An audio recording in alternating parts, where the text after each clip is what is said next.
Good morning. The April 15th, 2026 meeting of the City Council is called to order. Please note that Mayor Berkeley is excused from this meeting. She is fortunate enough to be one of the mayors selected for the Bloomberg-Harvard City Leadership Initiative. Mayors from around the globe are chosen to take part in this prestigious program. It's designed to offer insights and expertise to help our city be even better at providing positive results for our residents. With that, this meeting has been properly noticed and posted in compliance with the open meeting law. These proceedings are being video recorded and can be viewed live on City of Las Vegas TV, on Cox Cable Channel 2. You can also watch the meeting live online and access other city content by visiting lasvegasnevada.gov/connect. The proceedings will be rebroadcast on City of Las Vegas TV the Wednesday of the meeting at 8:00 p.m. and also on Friday at 4:00 a.m., Saturday at 7:00 p.m., Sunday at 7:00 a.m., and the following Monday at 5:00 p.m. This building is protected by a state-of-the-art fire detection and suppression sprinkler system. If alarms should activate during today's meeting, please evacuate using the exits at the back of chambers, out of the mezzanine, proceed out the double doors to the terrace, and down the back staircase. For anyone that has difficulty with stairs, please check with a marshal or fire official for assistance. Once outside, assemble on the northeast corner across the street from City Hall at Lewis and First Street. Employees wearing safety vests or our city marshals will inform you when it's safe to re-enter the building. For public comment related to the items on the agenda, citizen participation in public hearing items, we have available speaker card, which you can complete and submit to the city clerk. Cards are available in the clerk's office or at the rear of the chambers. If you do not submit a card, it does not prevent you from speaking under public comment, citizen participation, or specified public hearing items. If there's anyone present today that has a need for hearing impaired equipment, please see the city clerk's staff. Please note, if you parked in the parking garage across the street, a self-validation machine is located in the foyer between council chambers and the security desk you walk through to enter these chambers. You must have your ticket with you to use the machine. If you do not have your ticket, see security personnel when exiting for a validation coupon. Before we proceed with the agenda, would everyone please rise for the invocation given by Reverend Carlton R. Fogg, Jr., Veterans of Foreign Wars, and please remain standing for the Pledge of Allegiance.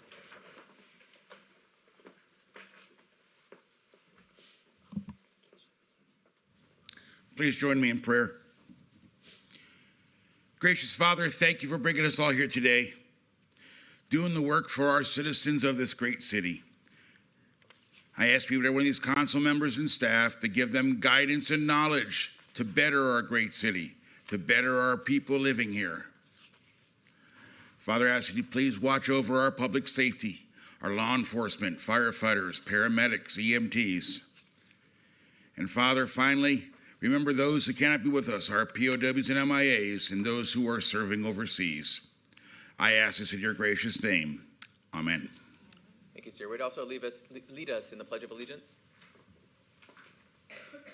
I pledge allegiance to the flag of the United States of America and to the republic for which it stands, one nation, under God, indivisible, with liberty and justice for all. Thank you very much. Thank you, Mayor We Pro will Tem. now be moving downstairs for our ceremonial portion of the agenda.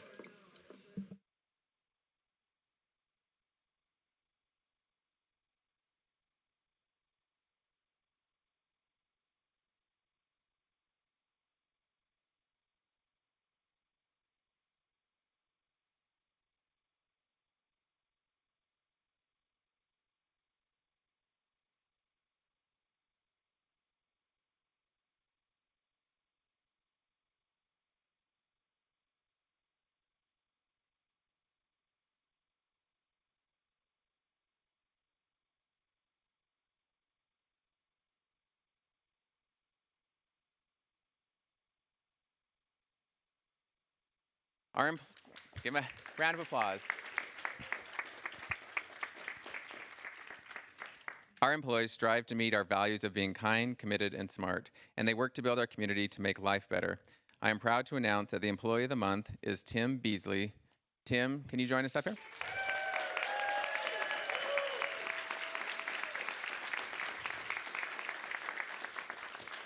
You got more applause than Michael Cunningham did. So. Tim is a technical training specialist, and he has been with the city since 2024. Tim has had an extraordinary impact on the city's water pollution control facility in a remarkably short time. Previously a high school science and environmental teacher, Tim transitioned into the organization and quickly became an essential contributor and valued resource. Tim has reinvented the training specialist role at the treatment plant. He has built the framework, expectations, curriculum, standards, and instructional pathways entirely from scratch, delivering quality training and learning materials. Tim has developed and conducted wastewater related training courses supporting more than 50 team members. He has prepared city staff for challenging certification exams in math, chemistry, and operations. I would not do well. You can help me with mine. Um, all critical for obtaining and maintaining wastewater treatment credentials. Tim's presence has reduced the need and cost of outside training. Tim has also expanded training beyond the treatment plant by welcoming fellow wastewater operators, maintenance, and other staff from Henderson, North Las Vegas, and Clark County with the intention of strengthening interagency partnerships and reinforcing the city's commitment to collaboration.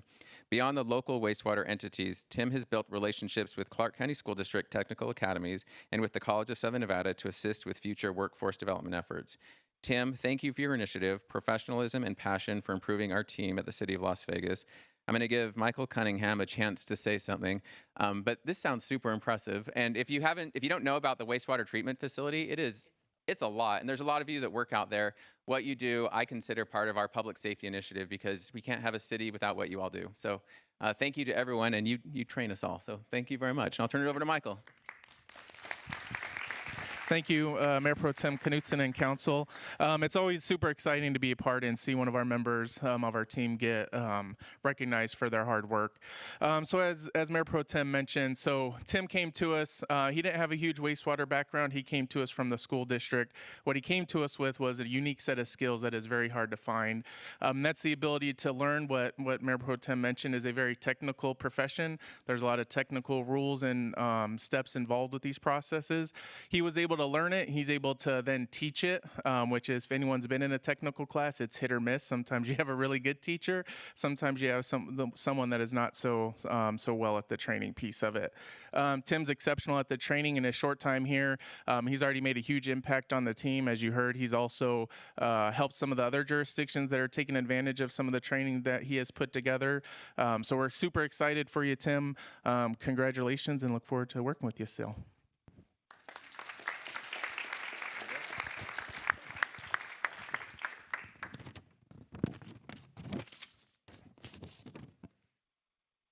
First, I just want to say thank you very much to council, our city manager, Charles and Kim, who nominated me, and everyone that's here today. It's truly an honor to receive this recognition. It means a great deal to me because public service is not just the work that I get to do, it's something I deeply believe in. Throughout my life, I have seen how public servants help build the foundation for strong and resilient communities. From those who work in education, to those who support public infrastructure, to those who provide everyday services that people often rely on without even thinking about. Public servants make an incredible difference. I know my own life has been shaped and supported by the commitment of people who chose to serve others, and that is a big part of why this work means so much to me. One of the things I love most about working for the City of Las Vegas is the city's commitment to building community to make life better. That simple phrase captures what public service should be about. It is about creating opportunities, solving problems, supporting people, innovating, and making sure our community is stronger, healthier, and better prepared for the future because of the work we do today. I also strongly believe in having a growth mindset.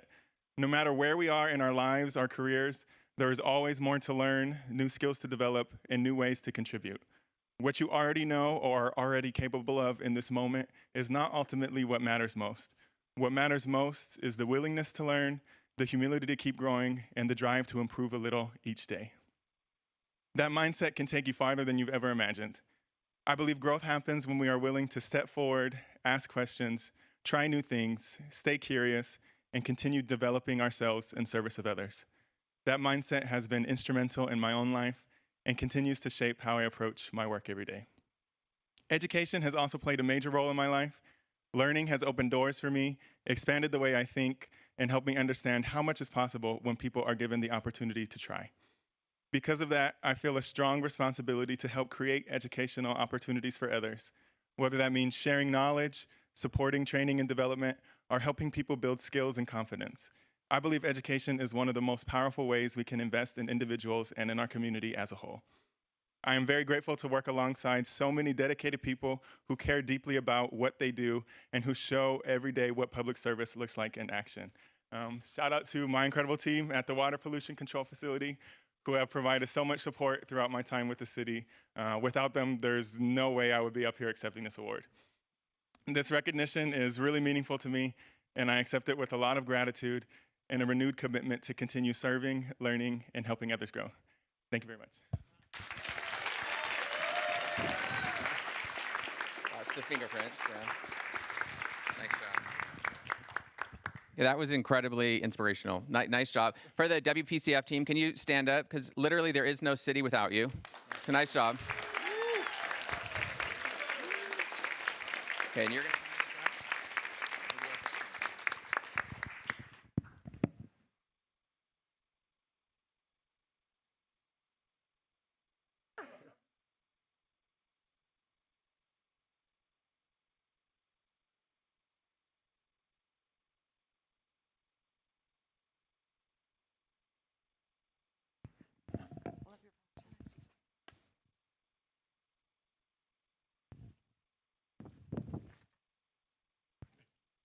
And next up, for our final ceremonial item, Councilwoman Nancy Bruni is going to recognize the work of Just Serve. Councilwoman.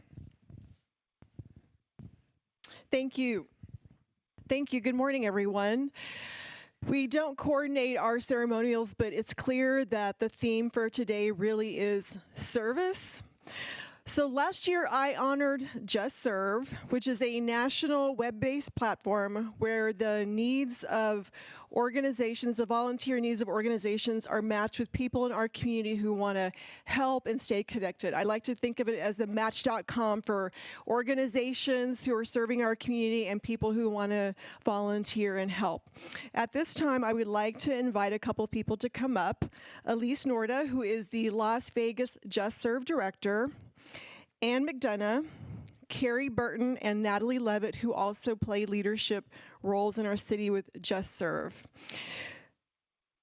Just Serve has been operating here in Las Vegas since 2017. It has supported hundreds of community service organizations and efforts and connected thousands of volunteers in our community. And today we're not just honoring Just Serve, but we're really using the opportunity to acknowledge and recognize the city of Las Vegas, because the city of Las Vegas has been named a global Just Serve city. So let's give... That's a really big deal because there's only about 150 cities around the world that are eligible, and we were 5 named in 2025. And so Just Serve recognizes cities, or global Just Serve cities, that have demonstrated exceptional commitment to volunteerism, and the award is given to cities which distinguish themselves through their innovative, consistent, and impactful service outreach. The award recognizes cities that lead by example in promoting volunteerism, actively listing volunteer opportunities on the web-based portal. The cities encourage unity and city values through inclusive and community-wide service and support partnerships between civic, nonprofit, and faith-based organizations. For me, I think this award is particularly meaningful because I've lived in Vegas for over 20 years, and the narrative I always heard was, we're not a city that's engaged. People don't volunteer. We have the lowest volunteerism rates in the country. And I think the fact that Las Vegas is one of the few cities to receive this award, Just Serve started giving this award in 2023. So we are one of 15 states around the world that has received this award. And so I think it shows that just as Las Vegas in the last couple of years has become a global sports destination or a cultural destination with our new museum, and we heard about some great things happening through the RDA this morning with festivals and, live entertainment. We are now a city that promotes and uplifts our residents, our communities, and really believes in connection and service. And so I think that's wonderful to celebrate. I'd like to invite my council members and the Just Serve team to sit now. We're going to show a video which was submitted and is probably why we were recognized as a global Just Serve city.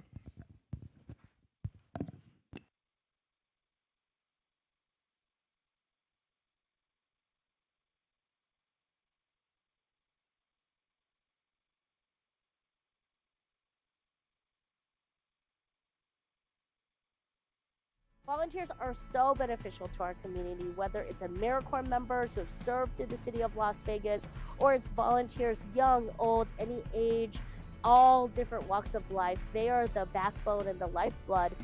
The power of service is getting diverse people together, diverse communities around a common cause. It's very powerful when you have people that wouldn't know each other if it weren't for a cause that they're interested in. I think volunteers are vitally important to our community because they are our community. These are the people who are living and working and playing in our community, and they care. They want to serve and support their community. They want to lift those up that are in need. They want to support the organizations that are seeking that kind of help.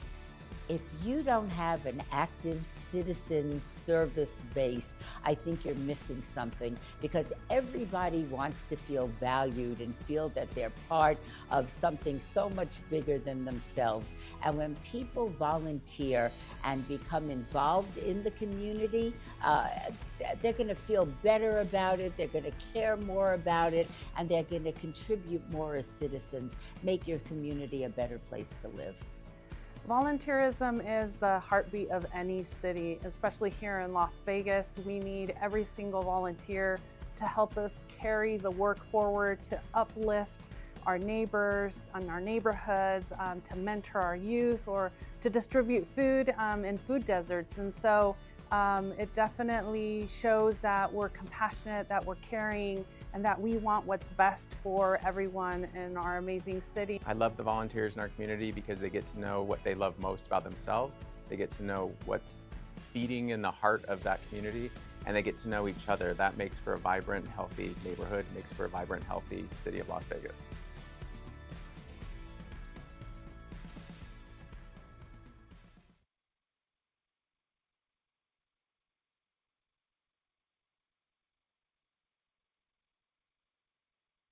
That video, why Las Vegas was named a global Just Serve city, and it's clear that our community is connected and we're all working together to help each other and support great causes and come together to really elevate Las Vegas. And so I have a proclamation, and again, this is not just about Just Serve, it's our city, and so our city and all of you out here really do deserve a round of applause. We're celebrating you and our city. So the proclamation reads, whereas the City of Las Vegas is committed to fostering a culture of service, unity, and civic engagement among its residents, and whereas Just Serve is a global platform that connects individuals, families, and organizations with meaningful volunteer opportunities to strengthen communities, and whereas Just Serve Las Vegas partners with local governments, charities, and faith-based organizations to foster empathy, cooperation, and hope through service, while mobilizing volunteers and strengthening partnerships throughout the Las Vegas community. And whereas a global Just Serve city is a distinguished recognition awarded to communities that demonstrate exceptional outreach, engagement, and measurable impact through volunteer service, and whereas these efforts result in measurable improvements to quality of life, stronger neighborhoods, and a spirit of compassion and unity among all people. And whereas the City of Las Vegas has been named a global Just Serve city, reflecting its strong commitment to volunteerism and community collaboration, and whereas cities receiving this honor actively promote volunteerism, cultivate strong partnerships among nonprofits, faith-based groups, businesses, and residents, and implement innovative, consistent, and creative approaches to meeting our community's needs. And now, therefore, the mayor and the members of the Las Vegas City Council proudly recognize and celebrate the designation of Las Vegas as a global Just Serve city, and hereby proclaim April 15th, 2026 as Global Just Serve City Day. And Elise Norda, our Las Vegas Just Serve director, is here with her colleagues, and I'd love to have you say a few words. Wonderful. Thank you so much, Nancy. And it really is true. This is really a day of recognizing Las Vegas. That's what it is. We are just honored and humbled to be associated and to be part of the team. We all know that so much more can get done when we work together, and that's what Just Serve is all about, is connecting the dots. And the city of Las Vegas truly is just remarkable in its efforts to engage in volunteerism. Some of the ways I was thinking about really the outreach that they do in creating volunteer opportunities, also encouraging engagement through support and resources, helping all of these things happen, and then also the recognition of organizations and individuals that make our city stronger and more unified. You truly are building a culture of service in this city, and Just Serve does value our partnership with the city. And we were so happy when the city of Las Vegas was recognized earlier last year as a Just Serve city. And then at the National League of Cities conference that was held last November, Las Vegas was named, as Nancy said, named as one of the 5 global Just Serve cities. The others that were named, if you'd like to know, are Myrtle Beach, South Carolina, Rochester, Minnesota, Caldwell, Idaho, and Colina, Chacabuco, Chile. Just Serve is truly spreading across, we're in 18 countries now, just trying to help and connect dots and make communities happier. So one more thing, this year in celebrating our country's, America's 250th anniversary, Just Serve is a programming partner of America Gives, which is a component of that America 250 celebration. And as we in Las Vegas looked at what we wanted to do to celebrate this milestone, we decided that we really just wanted to recognize some of the many remarkable people and organizations in our valley that just do so much good in our area. And as Just Serve, our leadership team, but also our over 40 other colleagues that work in areas all across Las Vegas, we really are kind of boots on the ground a lot. And we see each of the city council members and Mayor Berkeley show up time and time again. They are there at the ground level, and truly service is at the heart of what is happening here in our city. And so we want to award each city council member and the mayor with the Heart of Service Award, a little medallion. And it is presented in honor of extraordinary individuals whose service strengthens communities and inspires others to serve. This medallion recognizes those who create lasting impact, bring people together in unity, and lead with generosity, integrity, and purpose. Through their example, they help build a culture of volunteerism and advance the spirit of America 250 and of Just Serve, reminding us that service is at the heart of a strong nation. Thank you, Las Vegas, for your leadership and your great efforts.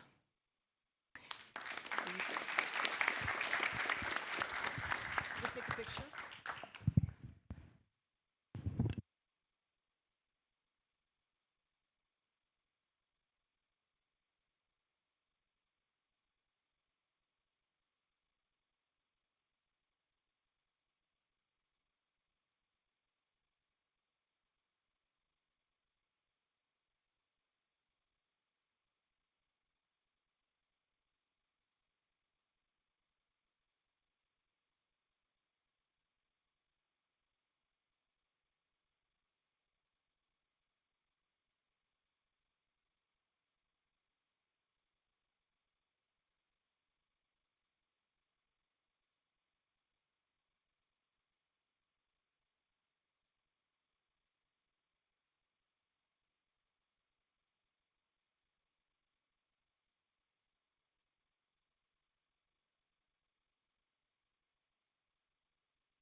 On.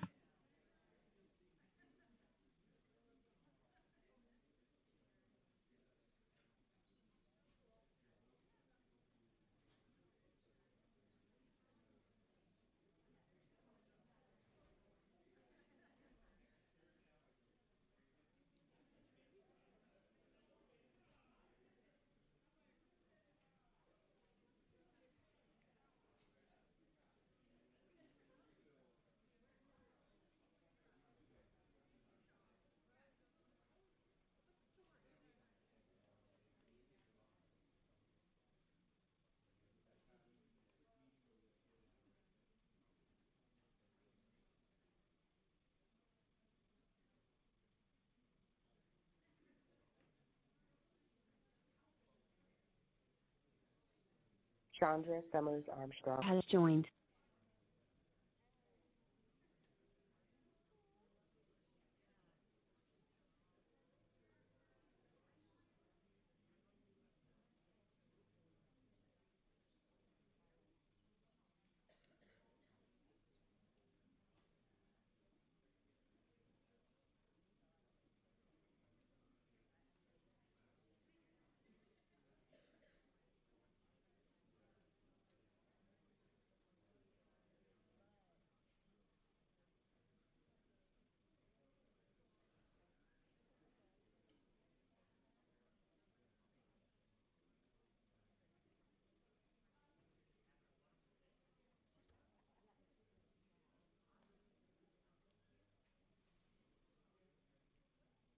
We are going to get started in about 2 minutes. 2-minute warning.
We are going to go ahead and reconvene. Councilwoman Summers Armstrong, are you on the line? I'm here. Lovely to hear your voice. And we're going to get started with item number 7. Public comment during this portion of the agenda must be limited to matters on the agenda for action. The amount of any single speakers allowed may be limited. All comments will be cross-referenced to those specific items. If anyone submitted a speaker card or who wishes to speak under this portion of the agenda, please come to the podium. State your name for the record. This is your opportunity to address the council, but the council is not able to respond or engage in dialogue. You may also address the council at the end of the meeting and during citizens' participation regarding matters within the jurisdiction of the City Council. Although you are not prohibited from speaking during both public comment periods, we kindly ask that your comments are not repetitive. We will set the time at 2 minutes. Does anybody wish to come forward? Hello, my name is Shoshana. I'm a resident, and I want to remind the council that I'm allowed to speak on any matter not on the agenda according to Nevada revised statutes. I'm here once again to urge the council to support the separation of religion from government by eliminating praying from our city council meetings. But you continue to endorse and encourage religious services at this meeting unless it's a religion you don't like. It smells like bias, smells like discrimination, because you have denied the Satanic Temple, which doesn't believe in the devil, unlike Christian groups, for a May 20th prayer date here in Sin City. You've denied the Satanic Temple. And so I checked it out. I asked them, I said, why are they denying you? And they go, we don't know. I got the calendar of all the dates available to give an invocation. They asked for May 20th. You said no, and it's available. Somebody here is lying.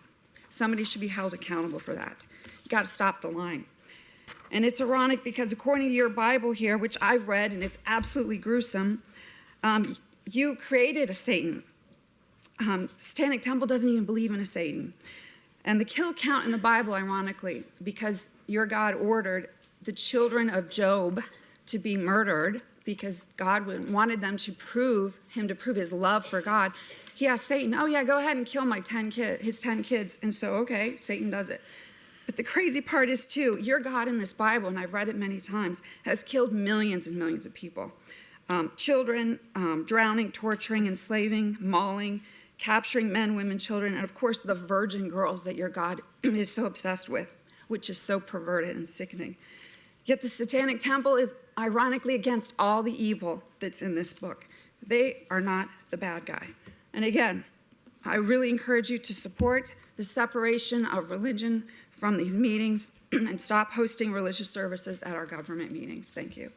Moving on to item number 8.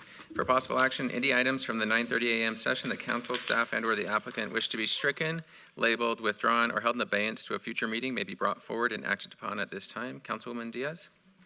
Yes, Mayor Pro Tem, the following item has been requested to be held in abeyance with, item 68A through 68B, 25-0459-VAR1 and SUP1, applicant owner, Care Access Nevada 1, LLC on .19 acres at 5617 Grand Guinness Court, and they are requesting an abeyance to May 20th, 2026 meeting.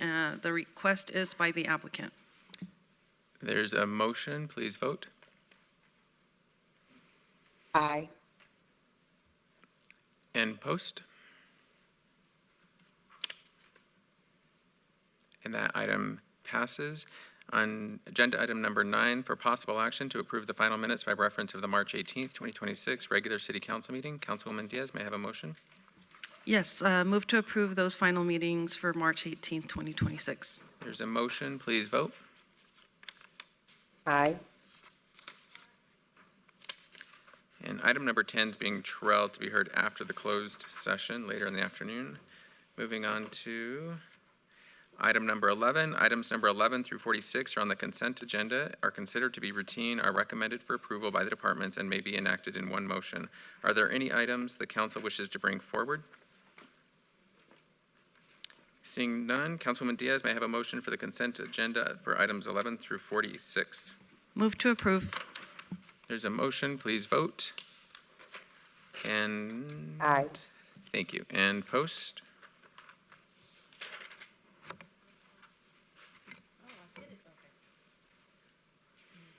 And the consent agenda has been approved. Moving on to item number 47, public hearing regarding the fair market value of the City of Las Vegas owned real property located on the west side of Southland Boulevard and north of East Wyoming Avenue in anticipation of the sale of the property on an internet auction website, Clark County. And this item is related to Council Item 37, R-20-2026.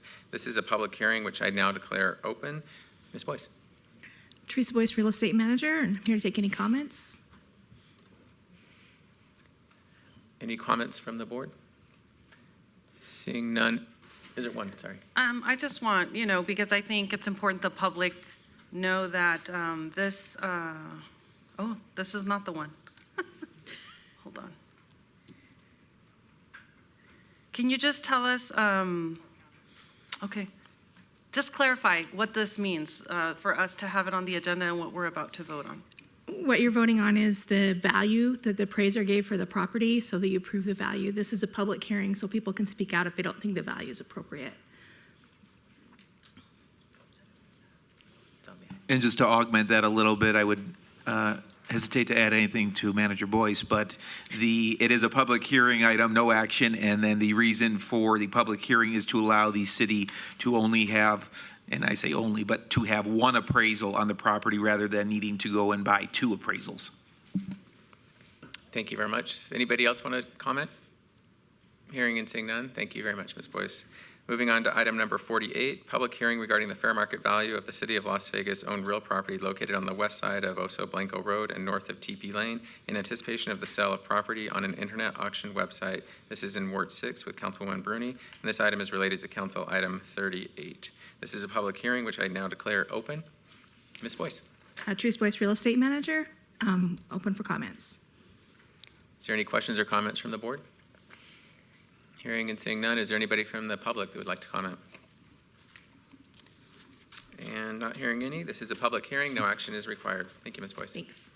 Moving on to item number 49, discussion for possible action to extend the critical labor shortage designation for the Deputy City Marshal position for a 2-year period beginning May 15th, 2026 through May 14th, 2028.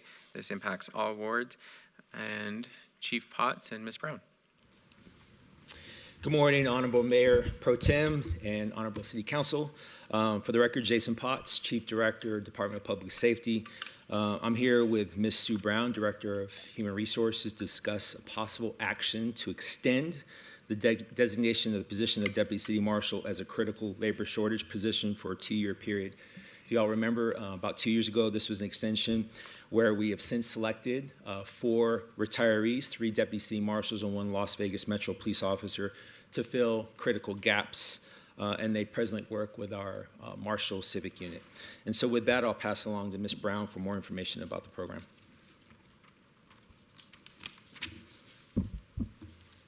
Good morning, council members. Sue Brown, Human Resources Director. I'm simply here today to provide a little bit of background for this item. Under NRS 286-523, the Public Employees Retirement System, PERS, allows retired employees to return to work for a position that is deemed as a critical labor shortage position without impacting their retirement benefits, meaning they can come back to work and continue to draw benefits. The CLS for the Deputy City Marshal position was previously approved by Council and by PERS in May of 2024. The approval is valid for a 2-year period, and PERS requires an extension request every 2 years. So to proceed with the extension, the city must present justification in an open meeting and obtain council approval prior to submitting the request to PERS.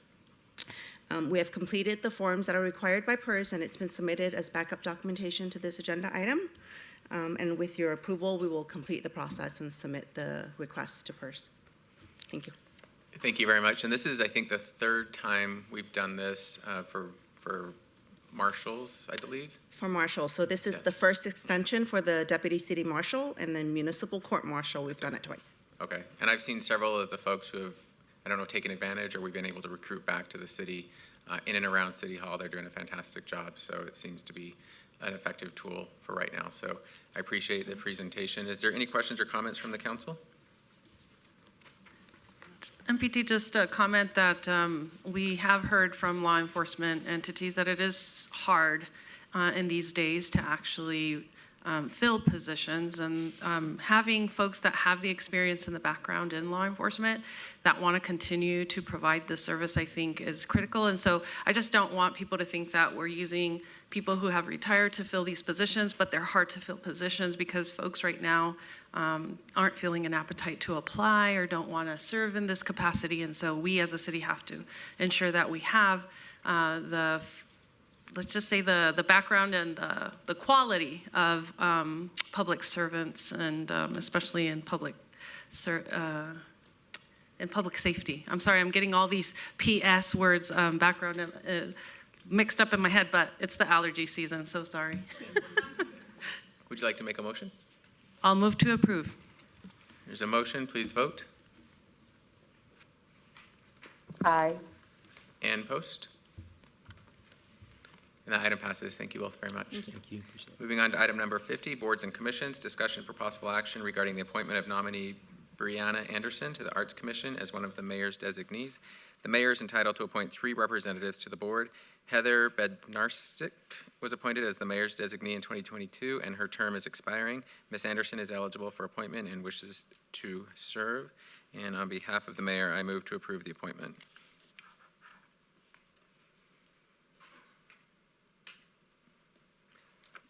Please vote, and Aye. thank you. And now post. And that item passes. Item number 51, discussion for possible action regarding the reappointment of the following to the Board of Directors for CLV Strong Start Academy Elementary Schools Incorporated: Lorna James Cervantes, Deputy City Manager's Designee, and Dr. Ali Moore and Dashresha Harris, mayor's designees. Ms. Cervantes, Ms. Moore, and Ms. Harris are eligible and wish to continue to serve. If reappointed, they will serve a 2-year term ending April 15th, 2028, and I move to approve the reappointments. Please vote. Aye. And post. And And that Mayor passes. Pro Tem, if I may, Please. Decretia Harris. Thank you so much. I appreciate you doing that. Moving on to item number 52, recommending committee bills eligible for adoption at this meeting. Bill number 2026-9. City Attorney, would you please read the bill?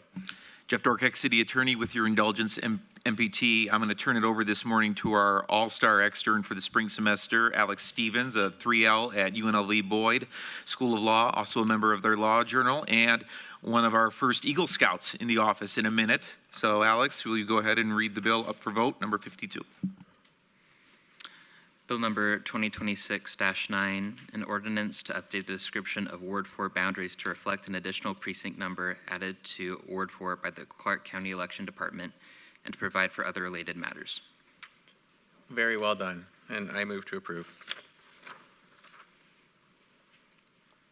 Aye. Item number 53, please post. That item passes. Thank you. Item number 53, recommending committee bills eligible for adoption at a later meeting. Items 53 through 55, bills Z-2026-1, 2026-12, and 2026-13 will be heard at a later meeting.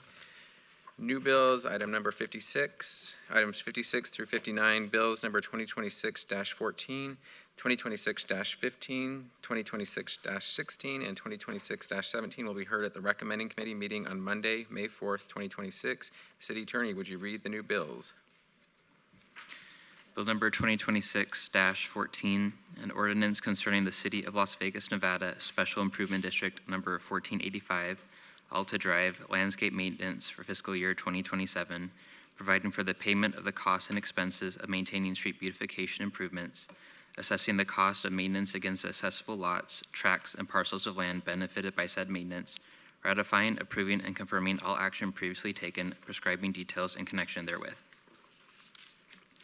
Bill number 2026-15, an ordinance concerning the City of Las Vegas Special Improvement District number 1516, Fremont Street, Maintenance District for fiscal year 2027, Las Vegas Boulevard to 8th Street, providing for the payment of the costs and expenses of a neighborhood improvement project, assessing the cost of the project against accessible lots, tracts, and parcels of land benefited by said improvements, ratifying, approving, and confirming all action previously taken, prescribing details in connection therewith.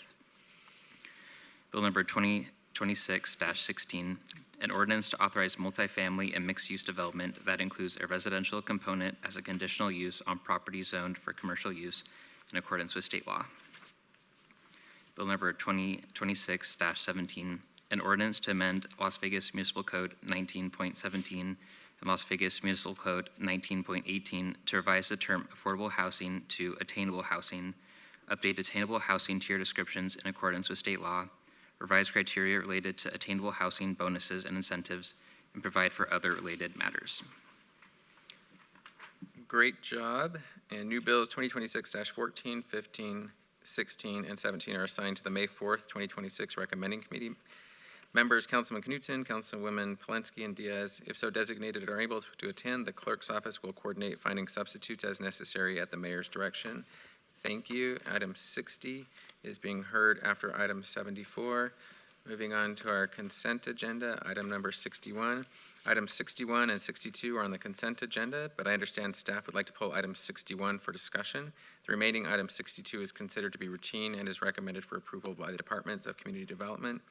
Councilwoman Diaz, may I have a motion for the consent agenda item 62? Move to approve. There's a motion. Please vote.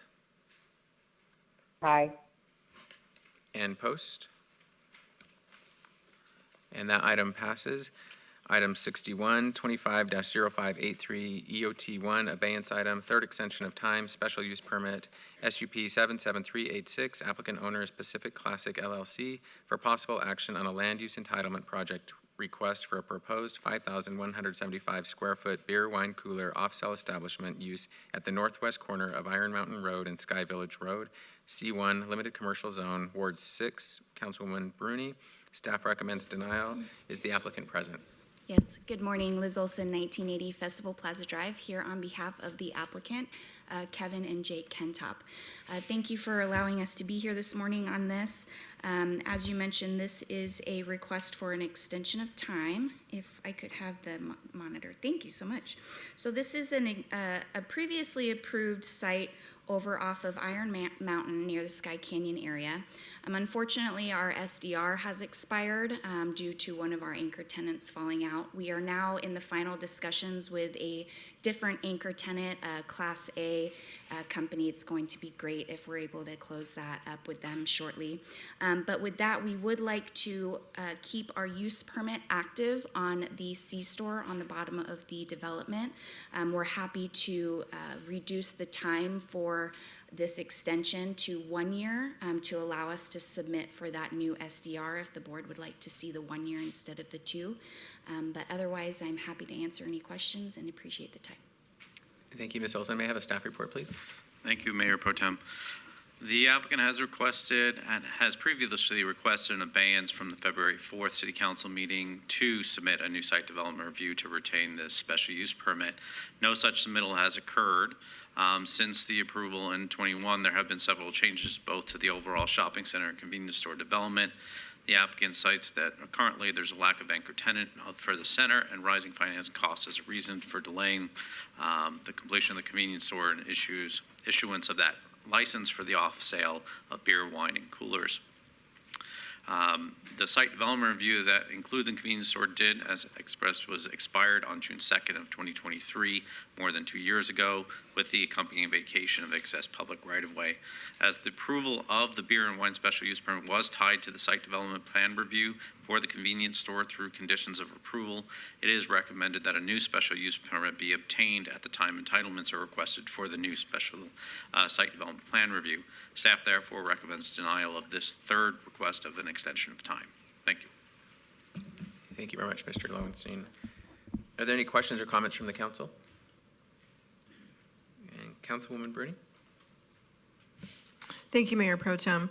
I did meet with the applicant last month, and we had a conversation around ongoing conversations with potential tenants. And so I do feel comfortable that the group will be coming in shortly with their site development plan for review. So I'm happy to go ahead and recommend approval of item 25-0583-EOT1, an extension of time. Mayor Pro Tem. For 1 year. Okay. Through you, Mayor Pro Tem, or the Councilwoman, so that would amend condition of approval number 1 of the extension of time. That condition would then reflect a date of December 4th, 2026, because that would be the 1 year extension from where it would previously had expired. Thank you. Ms. Olson, does your client agree to the condition? Yes, thank you. Thank you. There's a motion on the table. Please vote. And post. Aye. And that item passes. Thank you. Thank you.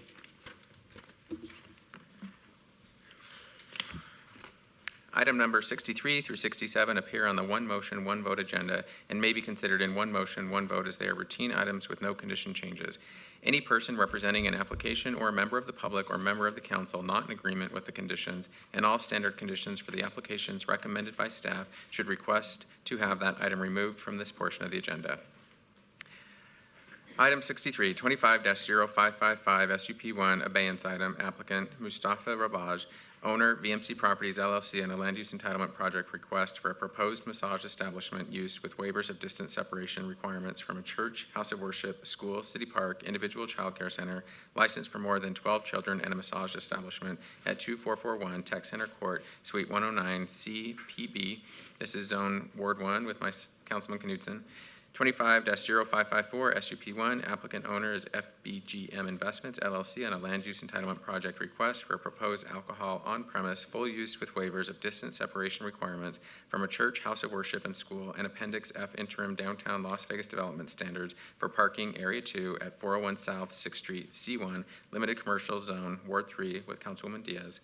25-0617 SDR1, applicant and owner Miguel Gutierrez on a land use entitlement project request for the addition of a proposed one-story, 9,000 square foot building to a site containing an existing commercial building with waivers of perimeter landscape buffer requirements and of Title 19.08 building facade development standards on 1.21 acres at 4485 North Rainbow Boulevard, C1, limited commercial zone, Ward 5, with Councilwoman Summers Armstrong.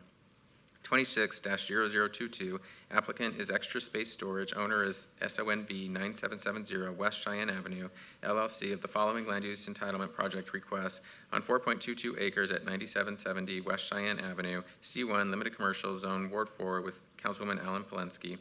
26-0022 SUP1 for a major amendment to an approved special use permit SUP-1105 for the proposed addition of units to an existing mini warehouse facility use, and 66B 26-0022 SUP2 for a major amendment to an approved special use permit SUP-1107 for the proposed removal of storage spaces from an existing recreational vehicle storage and boat storage use. And 66C 26-0022 SDR1 for a major amendment to an approved site development plan review SDR 1020 for a proposed two-story building addition and parking lot reconfiguration to an existing mini storage and recreational vehicle and boat storage development with a waiver of Title 19.08 building facade development standards. 67 26-0040 GPA1, applicant owner is the City of Las Vegas on a request to amend the City of Las Vegas Master Plan of Streets and Highways map with Ward 1, Councilman Knudsen. The Planning Commission and staff recommend approval of all items. These are public hearings that I now declare open. Is there anyone wishing to be heard on items 63 through 67? Hearing and seeing none, I'll close the public hearings. Councilwoman Diaz, may I have a motion for the one motion, one vote, items 63 through 67? Move to approve. There's a motion, please vote. Aye. In post. And that item passes, those items pass. And 68A and 68B were held in abeyance to the May 20th, 2026 City Council meeting. Item 69, 25-0472 for a possible action on the following land use entitlement project requests on 0.84 acres at 1622 and 1630 Sunset Drive, M Industrial Zone, 69A 25-0472 VAR2 to allow existing perimeter walls and fences that do not conform to Titles 19.08 outdoor storage screening requirements. 69B 25-0472 SUP1 for a proposed salvage or reclamation of products outdoor use, and 69C 25-0472 STR1 for a proposed salvage or reclamation of products outdoor development with waivers of perimeter landscape buffer requirements and building facade development standards, and to allow chain link perimeter fencing and barbed wire where such is not allowed. The applicant owner is Rosalio Mendoza Navarro. The Planning Commission recommends approval on the entire land use entitlement project. Staff recommends denial on the entire land use entitlement project. These are in Ward 5 with Councilwoman Summers Armstrong, and our public hearing, which I now declare open. Is the applicant present? Hi. Yes, my name is John Vargas. I reside at 29698 Aiden Avenue, Las Vegas, Nevada 89123, and I'm here today on behalf of the property owner, Rosalia Navarro, followed by lead architect Javier Burrola. We're requesting land use approval for a proposed recycled wood pallet storage facility. In support of this request, we are also requesting a variance. It's hereby approved to allow no wall for outdoor storage screening where a solid 8-foot CMU wall is required along the northern property line. Right here. A variance to allow no wall for outdoor storage screening where a solid 8-foot CMU wall is required along the eastern property line. A special use permit for the recycled wood pallet storage facility, a site development plan review including waivers for perimeter landscape buffer requirements, building facade development standards, and alternating fencing along the property's south perimeter. Our proposed site improvements are full off-site improvements including sidewalks, curb, and gutter to match existing improvements to the north and south, a 10-foot landscape buffer with 24-inch box trees spaced every 20 feet along the west and east property lines, 2 commercial 28-foot gated driveways constructed according to standards on our drawing 224. Parking spaces provided in compliance with development code requirements, office and storage structures with architectural enhancements such as paint, trims, and signage. A trash container on site eliminates the need for a trash enclosure. This will be located at the rear of the property. We have a note here from Republic Services that no service is required. A new office trailer will be installed on the property. A storage container placed adjacent to the existing 500-foot shed. Existing structures in the northeast corner will be demolished. A new 8-foot CMU block wall along Sunset Drive, and to raise the existing CMU wall on the east side of the property, and/or build a new 8-foot wall on the east side, depending. Barbed wire will be removed. A 6-foot chain link fence along the south side. And we respectfully request your approval. We agree to comply with all conditions required by the city. The client has agreed with the proposed additional conditions of approval amendments. Here's a signed letter from the owner, and we will submit a fire protection report regarding the storage arrangement of the on-site pallets. This will be submitted for approval before building permit. Thank you so much. And we also have letters of support from neighboring communities. And properties. Thank you for your presentation, Mr. Lowenstein. Thank you, Mayor Pro Tem. Peter Lowenstein for the record. As activities for the salvage or reclamation use will not be located within enclosed structure per the code requirement, the site will not be adequately screened, and waivers of various landscaping requirements will not be met. Staff recommends denial of variance, the special use permit, the site development plan review, and subject to conditions if approved. The conditions that were just displayed on the overhead at the point of a motion, if it is for approval and those are wanting to be added, I will read those into the record at that time. Thank you. Thank you very much. This is a public hearing. Is there anybody from the public that would like to comment? Hearing and seeing none, I'll close that public hearing. Is there anyone on the council who would like to ask any questions or make any comments?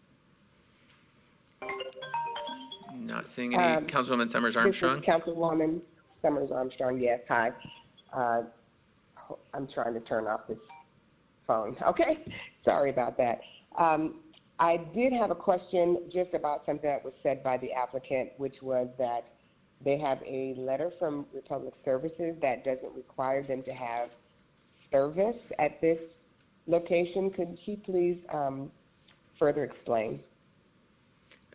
Councilwoman, it's a little hard to understand you, so I'm just going to kind of repeat what I heard. Is you asked them to explain the letter that they got from Republic Services, is that right? That is correct. Okay, thank you. Gentlemen, do you mind just showing that letter on the screen again and just reading it so the councilwoman, just to make sure we're all on the same page? Yes. Is it on screen? Okay. After discussion with Below Engineering, it has been determined that above property will not be in need of any trash services at this time. It currently will be used as a storage yard and will not be generating any waste that needs to be removed. In the future, if the property begins to generate, a refuse service will be required. If there are any further questions, please reach out. And that was the letter from Republic Services. Thank you. Thank you so much for reading that. So, MPT, I guess my question is, they expect not to have any garbage at all on this site, and if they do, how are they intending to remove it if they're not using Republic Services as their service?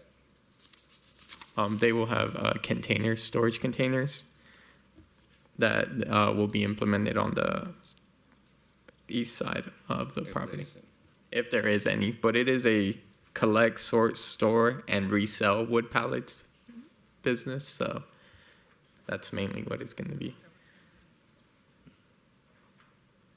Okay, I understand that, but you all, this is the first time I've heard about this, so this is why I'm asking the question.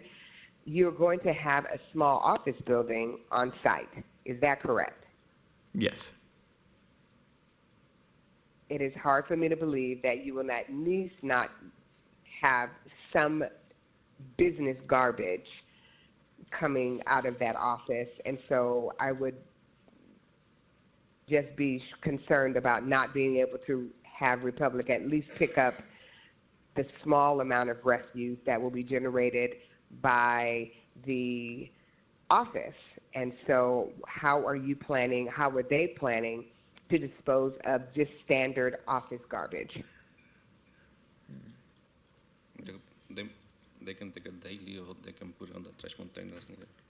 If needed, it can be taken out daily, off-site, or the trash containers can temporarily store it until it is taken off-site and disposed of.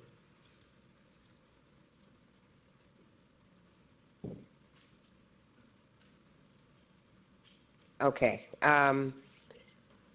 We've had several conversations with this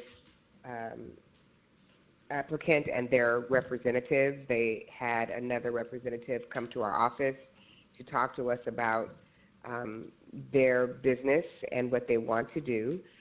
I do have my concerns, and I did express them, and the items that are of immediate concern have been placed in writing, and so if Mr. Lowenstein could read them, I think that I would be in agreement to approve this item with those conditions, but this additional letter of not having garbage service also gives me pause. Is there any type of, just one more thing about this, is there a garbage container on site at all where garbage can be stored? No. No.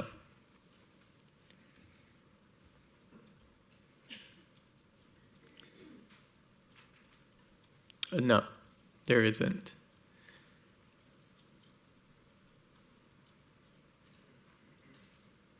We can also So this is a surprise to me that you would have no garbage service at all on this site. And even with the other items that we have discussed about laying out a site plan for the pallets, making sure that we've got your neighbor approval to raise the wall on the screened side that needs it, to not have garbage service when you are collecting pallets. Some pallets may be broken and need to be disposed of. To me, it doesn't make sense not to have any garbage service and not to even have a container that would be able to hold broken pallets and any refuse.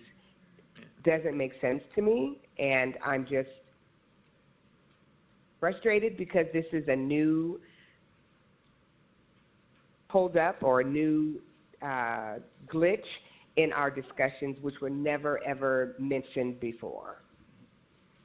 Oh, yeah, we understand your frustration. We will propose to add in trash. That's not out of the...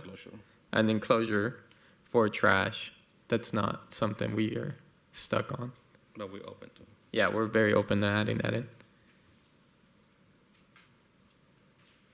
So, Mr. Lohman, I am... Yeah, this doesn't make any sense to me. Mr. Lowenstein or legal counsel, what are my options here in order to ensure that there is garbage service? Can we put that as a condition that they at least have once a month garbage service at the very least, or whatever the agreement they can make with Republic Services, so that we have at least a vehicle by which to remove refuse that is invariably going to happen off this site on at least a monthly basis? What are my options? Jeff Dorkak, City Attorney, are you, to the applicants, are you guys good with setting up what the councilwoman laid out, which would be at least one trip a month from Republic to gather? Yes. And then Peter, either now or we could do it after the fact, they'll agree to the idea of the condition, so can you put that together?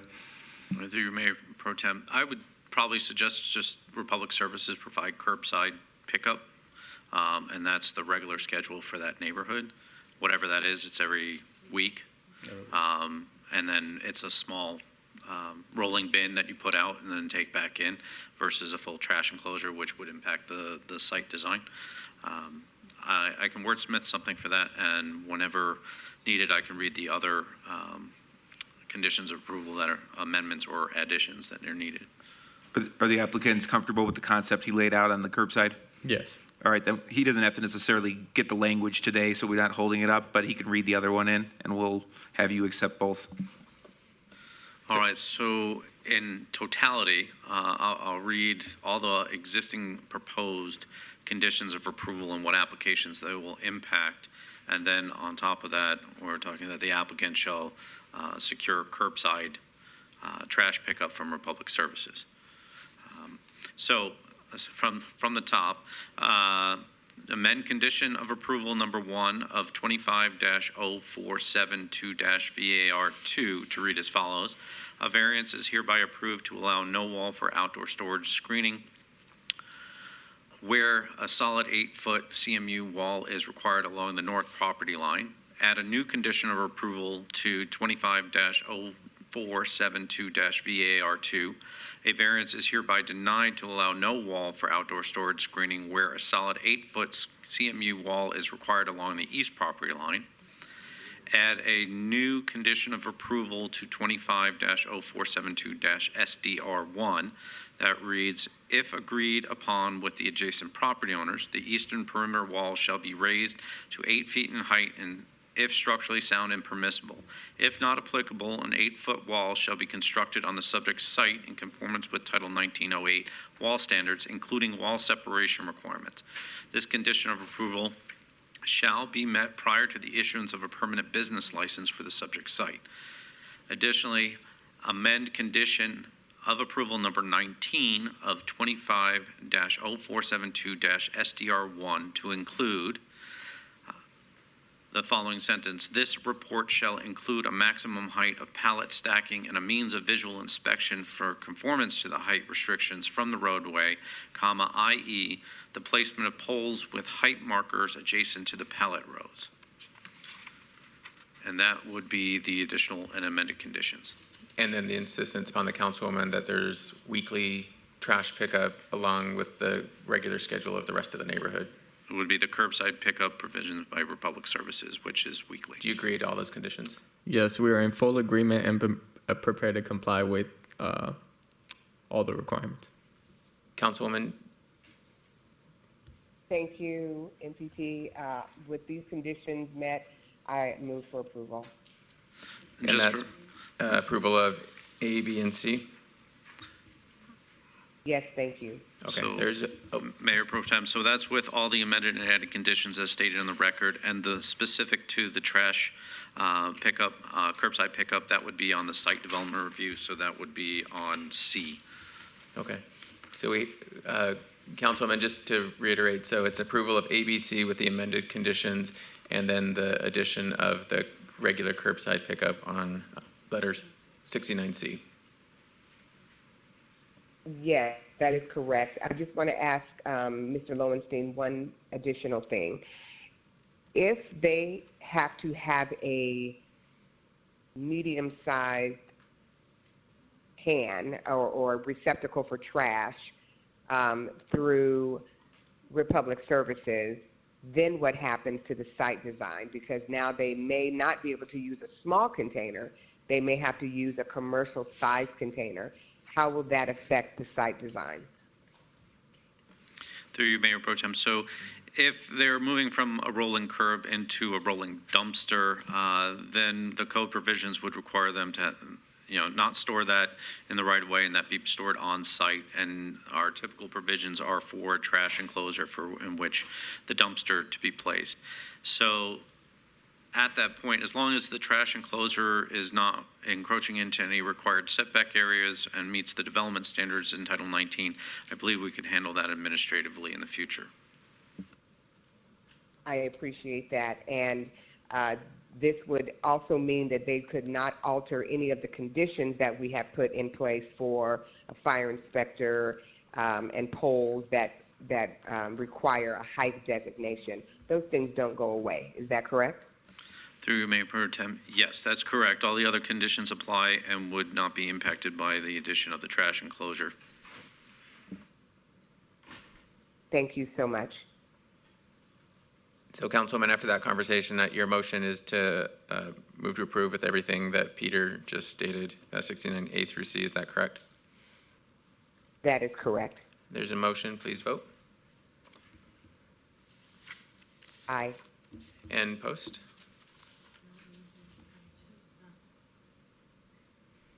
And that item passes. Thank you, gentlemen. Appreciate it. Thank you. Thank you. Items number 70 through 70J, 25-0444 for possible action on the following land use entitlement project request on .63 acres at the northeast corner of Jefferson Avenue and East Street. 70A, 25-0444 ZON1 from T4 to MS, T4 Main Street to T4N, T4 Neighborhood. 70B, 25-0444 WVR1 through WVR8 to allow waivers of Title 19.09 Form-Based Code Development Standards, Lots 1 through 8. 70J, 25-0444 TMP1 Jefferson and E for an 8-lot single-family attached residential subdivision with waivers of Title 19.09 Form-Based Code Development Standards. The applicant is Neighborhood Housing Services of Southern Nevada, and the owner is City of Las Vegas et al. The Planning Commission and staff recommend approval on the entire land use entitlement project. They are in Ward 5 with Councilwoman Summers Armstrong, and our public hearings, which I now declare open, is the applicant present. Yes, good morning, Mayor Pro Tem and City Council members. My name is Ben Mahoney. I'm the Senior Project Manager at NHSSN. This is our project Mosley Commons, located on the corner of Jefferson and E Street. There's 3 city-owned parcels of land combining with 1 parcel of land we already own. It's located on the historic west side, and we're going to be creating 8 single-family attached homes with a detached garage, a very long backyard in between, ranging in sizes from 1,600 to 1,800 square feet. I'll hand over to Susan Florian from Taney Engineering, who will discuss our requested waivers. Thank you for your time. Good morning, Mayor Pro Temp and City Council members. My name is Susan Florian from Taney Engineering, 6030 South Jones Boulevard, here on behalf of the applicant. We do have a zone boundary amendment. 2 of the parcels are already zoned T4N, and the other 2 are zoned T4MS. We're planning to rezone all parcels to T4N. And then we do have some waivers that we're asking for. The first waiver is for accessory structure gross floor area. We are required by code to have a 218.27 square feet. But we are proposing a garage of 455.18 square feet, which exceeds the requirement. So that's one of the waivers. The second waiver is for the window on the side of the last parcel. I can pull this up. We are required to have a 10-foot side setback, but we are asking for a 6-foot side setback. And then the last one is a waiver of row house depth. The code requests that the width be between 18 and 36 feet and 45 for the depth. We are now proposing 22 feet and 8 inches with a width, and a depth of 48 feet. And we agree with staff's recommendation, and I'm here to answer any questions that you may have. Thank you so much. Mr. Lowenstein? Thank you, Mayor Pro Tem. The proposed rezoning is consistent with the zoning of the other parcels in the area of the historic West Side District and allows for uniform application of the form-based development standards across the site. Staff therefore recommends approval of the rezoning. Staff considers the proposed waivers to meet the intent of the form-based code, introducing diversity in housing type and encouraging walkable urban areas. Staff therefore recommends approval of the waivers and the tentative map subject to conditions. Thank you. Thank you so much. This is a public hearing for anybody who would like to comment. This is your time. Hearing and seeing none, I'll close the public comment period. Are there any questions or comments from the council? Hearing and seeing none, I'll turn it over to Councilwoman Summers Armstrong. Thank you. I am super excited. Thank you. I'm super excited about this project. Another amazing opportunity to bring attainable and affordable housing into historic West Side to make sure that we have a balance of both houses for rent, places to rent, as addition to houses for sale. I think people are going to be extremely pleased to see this new development. This organization has been a partner in the community. They know how to help people, first-time buyers, get housing and support, and I support this project wholeheartedly and therefore make a motion for approval of 70A through I believe it is. I think it's J, is Oh, that right? J. I think. Yes, okay. There is a motion, please vote. Aye. And post. And that item passes. Thank you very much. Thank you very much. Appreciate it. Thank you. MPT, if the record can reflect that I'm an aye on items 69A through 69C. Thank you. Thank you. Moving on to item 71 through 71D, 26-0012 on the following land use entitlement project request on 3.10 acres at the southwest corner of Helena Avenue and North Grand Canyon Drive, RE Residential Estates Zone. 71A 20 through 71D, 26-0012 VAR1 through VAR4 to allow a proposed front yard wall that does not conform to the Title 19.06 development standards for height and pilaster distance. Lots 1 and 3 through 5. The applicant owner is Lone Mountain Estates, LLC. The Planning Commission recommends approval on the entire land use entitlement project. Staff recommends denial on the entire land use entitlement project. These are in Ward 4 with Councilwoman Alan Polensky and our public hearings, which I now declare open. Is the applicant present? Jeff Thompson, Tanny Engineering on behalf of the applicant, 6030 South Jones Boulevard, A9118. Thank you guys for letting me come here. First, just give you a little bit of an overview of where this is at. This is in the northwest area next to Lone Mountain. The lots that we're talking about are these 4 lots here. And this is kind of the community kind of consists of these lots as well as these lots to the south, and then these lots along Jensen. We're here to request a waiver for front walls. As you can see, there's already a lot built that has this wall that we're going to construct. This was a previous waiver that was approved, and it's expired, and now we're going through that same process to hopefully get the same thing approved. But this is kind of the front elevation of those walls. We're asking for 5 feet of CMU plus 3 foot of wrought iron on top. It's a beautiful wall, but we're just trying to keep it consistent through this neighborhood and this estates area, and are just here to answer any questions that you guys may have on this topic. So again, appreciate it, and here to answer any questions. Thank you so much. Mr. Lowenstein? Thank you, Mayor Pro Tem. Fred Solis for the record.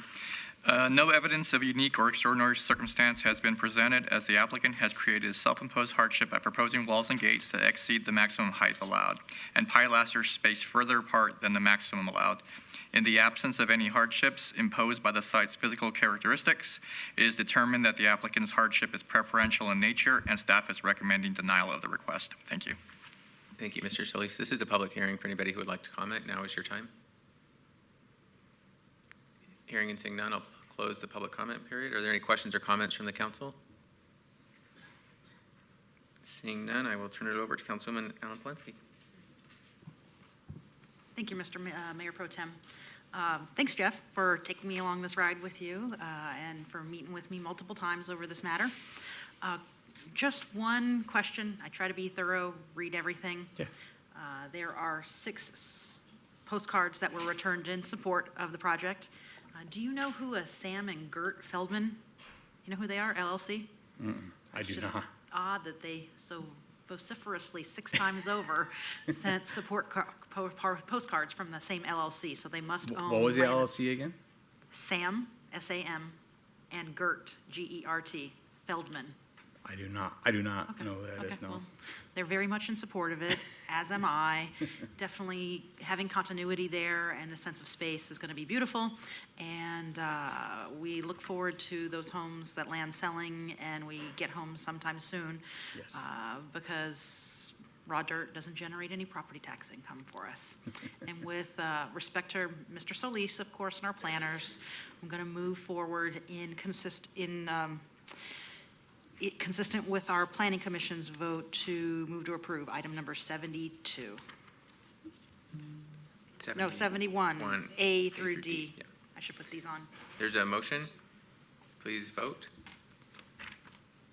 Aye. And post. I never get votes for support. It's always a mixed bag with me. It was straight. Thank you, council. That item passes. Thank you very much. Appreciate it.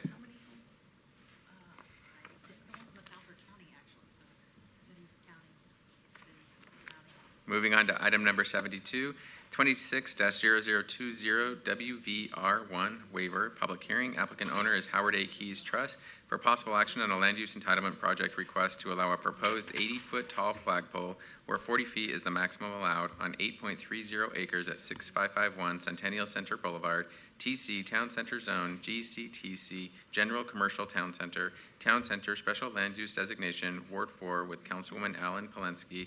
The Planning Commission recommends approval. Staff recommends denial. This is a public hearing. I now declare it open. Is the applicant present? Josh Hunter, 5115 Arville. Patrick Sines, representing the applicant. We're the installer and supplier of the flagpole. We just want to put a larger flagpole on the property. There's a 40-foot allowed height, and we want to double that basically, so there's good visibility for people passing by and seeing this as a landmark, basically. So we're seeking a variance for an increase in height to 80 instead of 40, and an increase in the flag size from a 6x10 to a 20x30.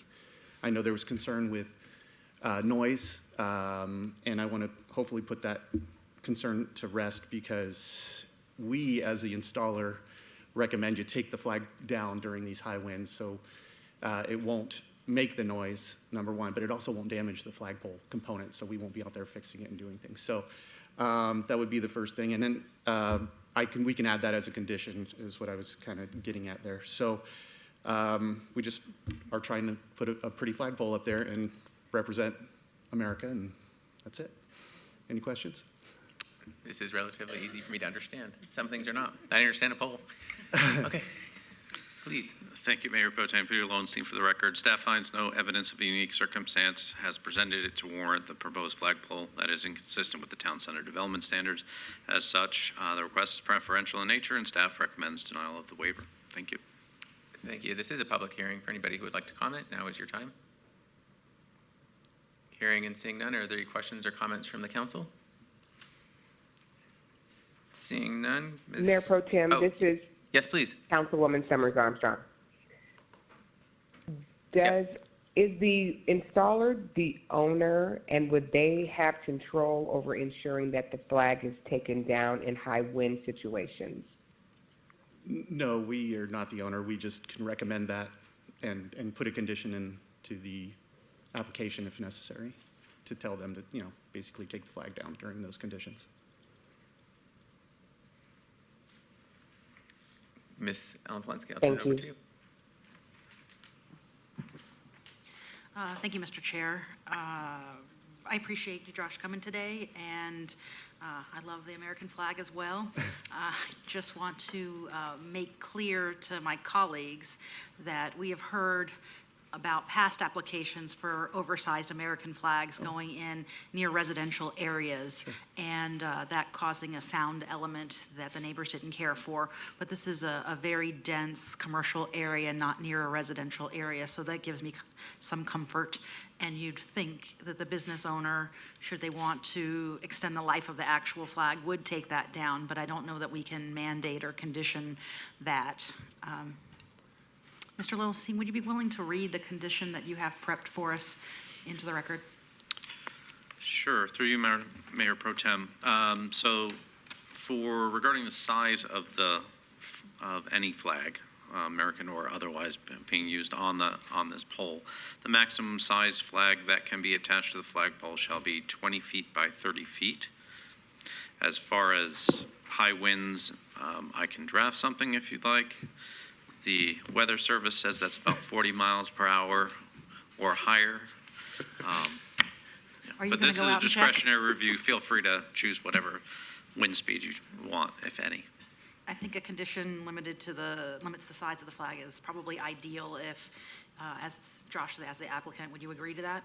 Absolutely, and just to further the point of a 20 by 30 flag, that is huge, and to go bigger than that, you'd have to go custom, and it'd be very, very expensive. These flags are already like $2,500 a piece, so I doubt that they would want to buy an additional, spend double that to get a larger flag, so. Okay, let's go. I'm in agreement, yes.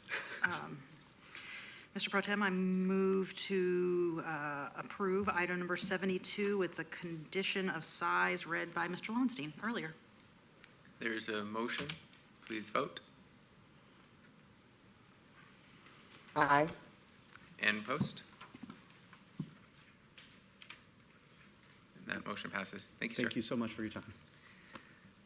Items number 73 through 73B. 73, 26-0025 for possible action on the following land use entitlement project requests on 9.88 acres at 4500 North Tenaya Way. C1 Limited Commercial Zone, 73A, 26-0025, the AR1, to allow a proposed off-premise sign to be constructed to a height of 65 feet where 55 feet is the maximum allowed. 73B, 26-0025, SUP1, for proposed 65-foot tall, 14-foot by 48-foot off-premise sign not qualifying as a city communication sign, use with digital LED electronic message illumination. The applicant is Las Vegas Billboards and the owner is South Main LLC. The Planning Commission recommends approval on the entire land use entitlement project. Staff recommends denial on the entire land use entitlement project. These are in Ward 4 with Ms. Alan Polensky, and our public hearings, which I now declare open. Is the applicant present? Good morning, Mayor Pro Tem, members of the council. Greg Esposito representing the applicant in this matter. So, as it was read into the record, we're requesting a billboard. As you can see, it meets the separation requirements to the most nearby residences. The reason we're asking for a waiver is because if the billboard were to remain at the 55-foot height, as you are approaching it from the 95, which is our, of course, main audience, you wouldn't be able to see it. You wouldn't be able to see about half of it. So it'd be obscured by the sound wall. And so we feel that creates the extraordinary condition that should allow the waiver for us to go up to 65 feet, which then would enable the full view of the sign from the 95. It was mentioned at the Planning Commission meeting how this is only a condition from the north, that the sound wall ends where the residences are. The reason it is as far away from the sound wall as it is because we needed to keep the separation to the nearby residences. So yes, the condition is only from one direction, but you can't build a billboard with two different heights to take into account the direction of traffic flow. This is an overview of the area. As you can see, the nearby residences are right here. This is an existing sign, the Big Lots sign that's already there, and this is where our sign would go. And I wanted to show a picture of what it is so that's the existing sign. This is a picture from Google Maps. I went out there with my camera, but it didn't do the area justice. So you can see that our sign is set significantly further away from the homes than an existing sign, which of course doesn't have the same height, but there's already a sign there. And I do want to point out, because it's important to what I'm going to say a little bit later, that there are a lot of very bright lights on the Craig Road exit, or illuminating the Craig Road exit, that already really affect the area with a lot of light pollution, ambient light, things like that. You can see those very bright, very tall light poles from the cul-de-sac where the nearest residences are. The technology that we're going to use, this is what a typical LED illuminated billboard, it's the light profile of a typical LED illuminated billboard. And you can see that it has a very wide spread and out to where the second row of residences are, it would be 0.024 foot candles. As I mentioned about a month ago on a different application, a foot candle is the amount of light that you would see if you had a candle, you're holding a candle 1 foot from yourself. What we are proposing is louver technology. Now, the louver technology we're only going to do on the residential side. There's nobody here to bother with the light pollution. So we're proposing the louver technology facing north, facing the residents, which by way of comparison severely drops what is visible by much fewer residences. So if there was no louver technology, there would be like 6 houses that could see it at, a certain intensity. That intensity drops by more than half and will only be mildly seen by 3 of the residences that are closest to it. Both sides of the billboard will have light sensing technology that will respond to ambient light. Nighttime operation is significantly less to where, and as I said last time, a full moon is 0.1 foot candles. And you can see here at this, further at the second set, you're at 0.019. So you're just barely above moonlight where this billboard is going to hit. And according to the studies that I have, a street light on a major road, which, as I pointed out, there's significant major road lighting, is 1 to 3 foot candles.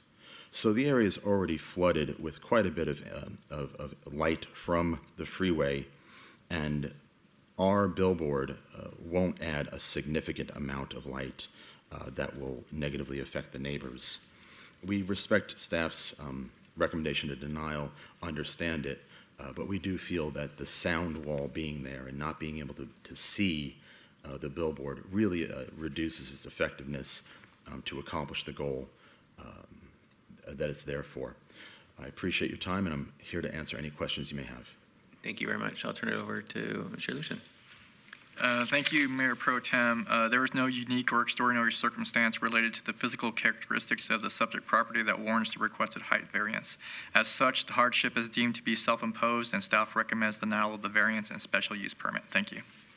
This is a public hearing for anybody who would like to comment. Now is your time. Hearing and seeing none, we'll close the public comment period. Are there any council members who would like to question or comment? Seeing none, Ms. Allen Polinsky.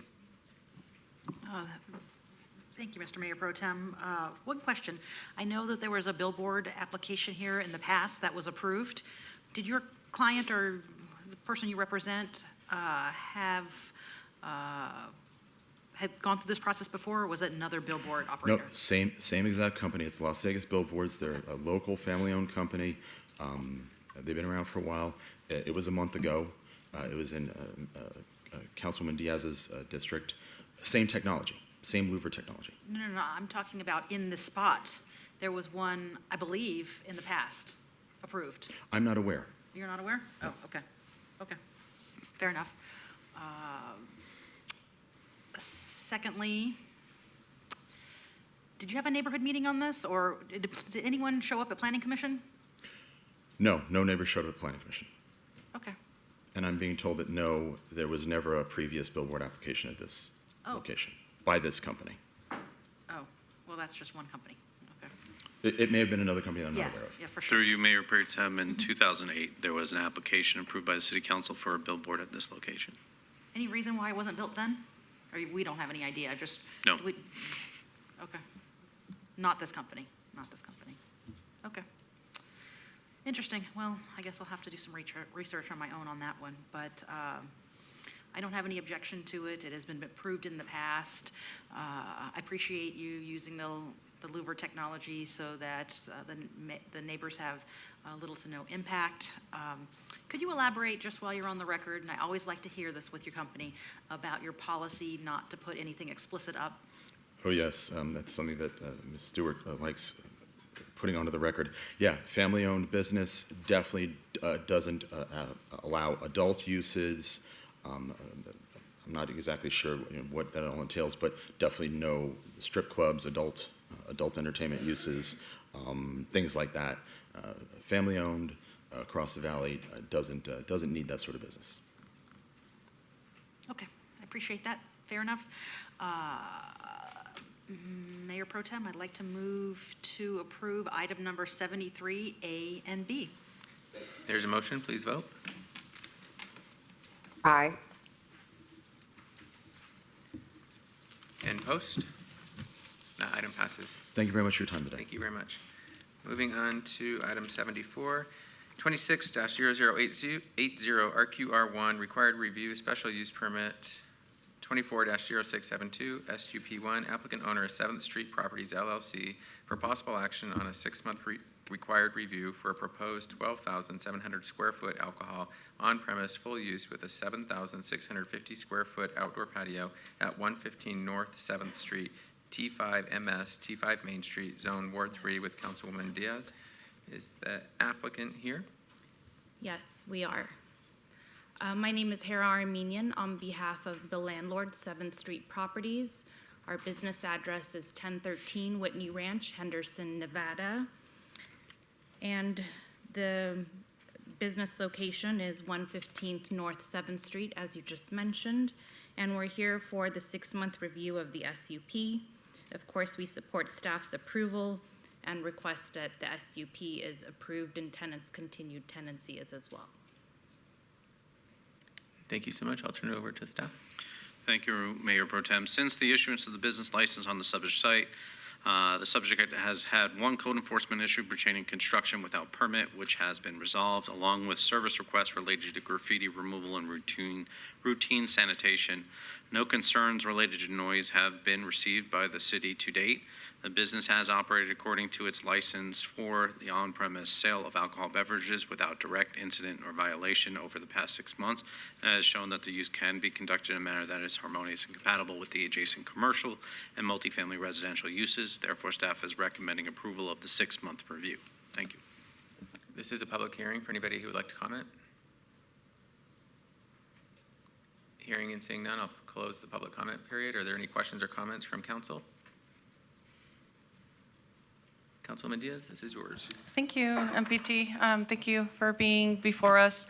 Wanted to ask what has happened since you opened your establishment. Can you kind of give us a flavor and a taste of what happens? How many times a week are you open? What kind of programming have you brought? Just interested in the undertakings thus far. Hello, my name is Jordan Stevens. I'm the key employee here, so I'm on ground for the business on the nights that we are open, which is Friday and Saturday nights. We just have, DJ performances and then sell our alcohol. And then we're typically closed by 1 a.m. on Friday, Saturday nights. Okay. And what's the music, the genre of music that you guys mostly showcase? Is it a variety through your DJ, or is there like a specific? Correct, it's house music. Okay, awesome. I remember your item well from when I imposed this condition. There were a lot of community members that were a little apprehensive about the use and that we were entertaining at that time. And so the best way to move something forward is to just ensure that we inspect what we expect and that all of us are living up to our word when we were here at the dais last time. And so it's good to hear that there have been no calls for service. The folks that had concerns have not been blowing up my phone. And they got notice that we had this 6-month review. And so if they're not speaking up saying that they have an issue or heartburn with you, then I think everything is going well. And I'm ecstatic to hear that. So with that, I'm just going to move to approve agenda item 74. There's a motion. Please vote. Aye. And post. That item passes. Thank you so much. Thank you. And we are now going to go into closed session. Upon a duly carried motion, a closed meeting is called in accordance with NRS 241.030 to discuss the following item: a city auditor's annual performance review. Councilwoman Diaz, may I have a motion to enter into a closed session? So moved. There's a motion. Please vote. Aye.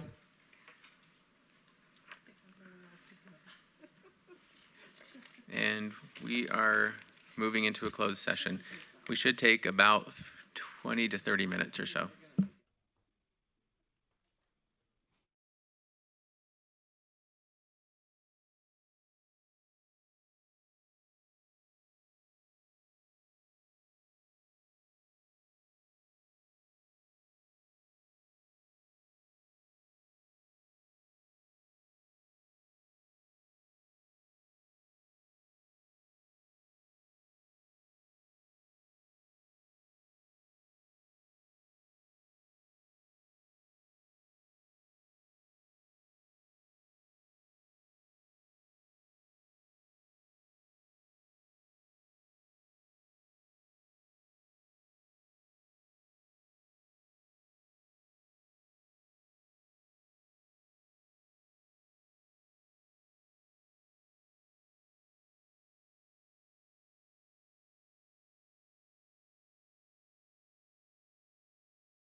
Okay, we are going to reconvene. We are back from the closed session.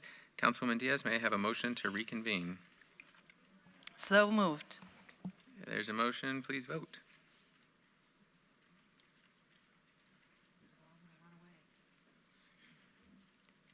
And post.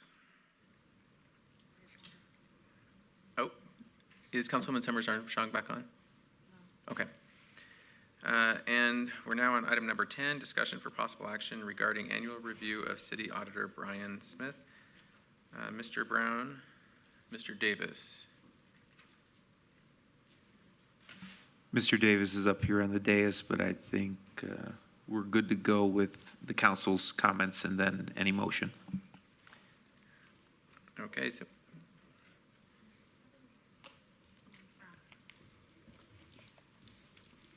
My apologies, I thought we were going straight into comments. Sue Brown, Human Resources Director, if I can answer any questions, I'm available. thank you. No questions up here that I'm seeing, and I will open it up for any comments, and I'll end with Councilwoman Diaz for a motion, if that's okay.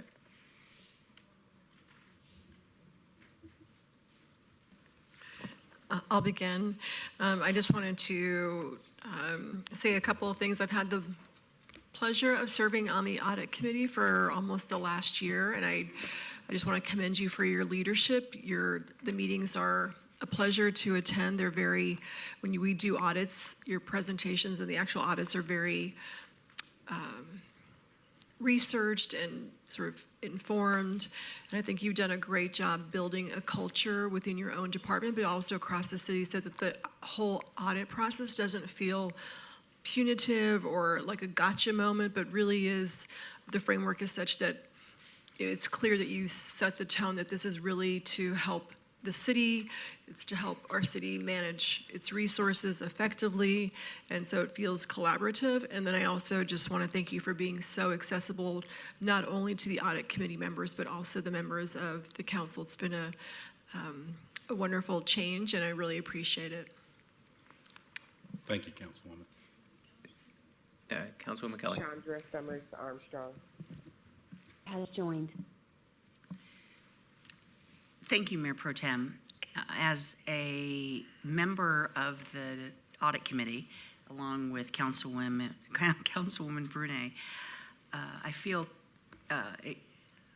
it important to me to put on the record of my experience working with you in the short time that I've been here, and to articulate the value that is added because of the perspective you have about your role and your interaction with the city departments and city employees and the directors leading and managers leading those groups. We've talked many times before, and I believe this is your philosophy, that the audit process, the internal audit process, is not necessarily created to be a gotcha process, that it is a way in which we can, we being the audit committee, through the efforts of you and your team, have a focalized point when we're looking at certain of our operations, our duties, how we execute on what we're trying to achieve, in a way that helps us to be, as managers and leaders, more efficient. It brings in a more, not necessarily a third-party perspective, but certainly one who's not involved in the day-to-day machinations of what we do and can see things differently. And I have been very pleased to be part of, I've had an experience being on audit and finance committees and chairs of subcommittees, and I really think that the complementary way that you view, while you work with our city manager and our city attorney, to have that audit, that internal audit process, be one of opportunity, be one of reflection about continuous improvement, And while there are times that the audits reveal things that are maybe even problematic, and those need to be addressed, and these are perfect ways to do it, it also helps to shore up when things are being done right, when processes, et cetera, are being done right. And I really do believe, Brian, that your professionalism and your attitude and the way that you lead has helped continue to positively affect your ability to be effective when you're out doing audits. So I thank you for that. I know that the audit team works, well, the audit team, but the audit team board also works very hard to support your efforts at identifying and eliminating fraud, and the helpline, not the helpline, what is it called? The hotline. Fraud hotline. Yes, hotline, not helpline. But either way, help us help you. That's been very effective as well. So I'll look forward to your continued success. And as you know, I just want to make one point. We had talked about, you and I was sharing a perspective that I had about everything, you know, whatever you do to make things better and cover something that needs to be corrected is very positive. And you made the point about how critical the integrity is of your work, that what's really important is that conclusions that are made are conclusions based on fact, that they're not subjective, that they're not based on interpretation, but they're really based and can withstand scrutiny, because, and that is so very, very important. I was really pleased that you helped remind me that that is almost an unspoken part of what we do, what you do, and is so critical to ensuring that the work that you do that comes out, it can be respected and referenced as a point of improvement and a point of pride. So thank you very much, Brian. Congratulations. Thank you, Councilwoman. Thank you so much. And I'll turn it over to Councilwoman Diaz. Thank you, MPT, and thank you to my colleagues. Obviously, everyone is very pleased with your performance as our auditor. You're leading the charge to ensure that we're doing performance audits, and this isn't just to kind of have a gotcha moment or find people not doing what they're supposed to. I think overwhelmingly you are finding that most of our employees are very efficient. They're doing their job to the best of their abilities, but we sometimes have to kind of do a temperature check to see if there's some dated practices or there's better controls or better programs that could be deployed and implemented to even make their life easier sometimes versus what they've been doing. So all that to say that we're really happy. We want to keep you on board, and we want to then renew you with a 3.3% COLA and the 4.0 merit that is consistent with the appointive and executive merit program of this fiscal year. And would you be amenable to that? Definitely. Thank you, Councilwoman. Thank you, council members. Very generous. And that would be my motion. There's a motion. Please vote. Aye. And post. And that item passes. Thank you very much, Mr. Smith. Thank you, Council. I just want to give a shout out to my team also for the work that they do and the support that they provide to me. And once again, it's an honor to work for the City of Las Vegas. Thank you. Thank you so much. Moving on to item number 75, reports and presentations. Report by Maggie Plaster, Director, Department of Parks, Recreation, and Cultural Affairs regarding an overview of the Las Vegas Mayor's Cup International Soccer Showcase and City of Las Vegas soccer fields, impact on quality of life and the local economy. This affects all wards. And I would just start off by saying your husband is texting me about a big bush in Ward 1, so your entire family are amazing constituents, so thank you. Good morning, Mayor Pro Tem and council members. My name is Maggie Plaster. I'm the Director of Parks, Recreation, and Cultural Affairs, and I'm here today at Mike Jansen's invitation to talk with you about all things soccer. So to start with, there are two overarching reasons why youth sports are important to our participants and our entire city. First of all, there's the social impact And when considering this social impact, we take into account that sports align with the council priority of healthcare. It's a healthy activity. They bring people together from all walks of life, and they often result in participants being more focused in school and better students overall. And then on the other side of things, another major benefit is that it has an impact on our economy through spending of the tourists who come to Las Vegas for sports tournaments, and also locals spend a lot when their children are involved in sports. So to delve a little bit further into the social impact, sports promote physical fitness and lifelong healthy habits. They build confidence, discipline, and leadership skills that carry into adulthood. And participating in sports teaches teamwork, communication, and accountability. Youth sports bring families together through games, practices, and events, and create social networks between parents, coaches, and local organizations. They promote inclusion and belonging for kids of all backgrounds. And finally, involvement in youth sports keeps kids engaged in structured, supervised activity and provides safe environments that reduce exposure to negative influences. Now let's turn to economic impact.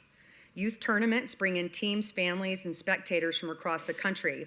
They often stay multiple days. They're filling hotels, eating at restaurants, and shopping locally, especially during weekends and off-peak seasons.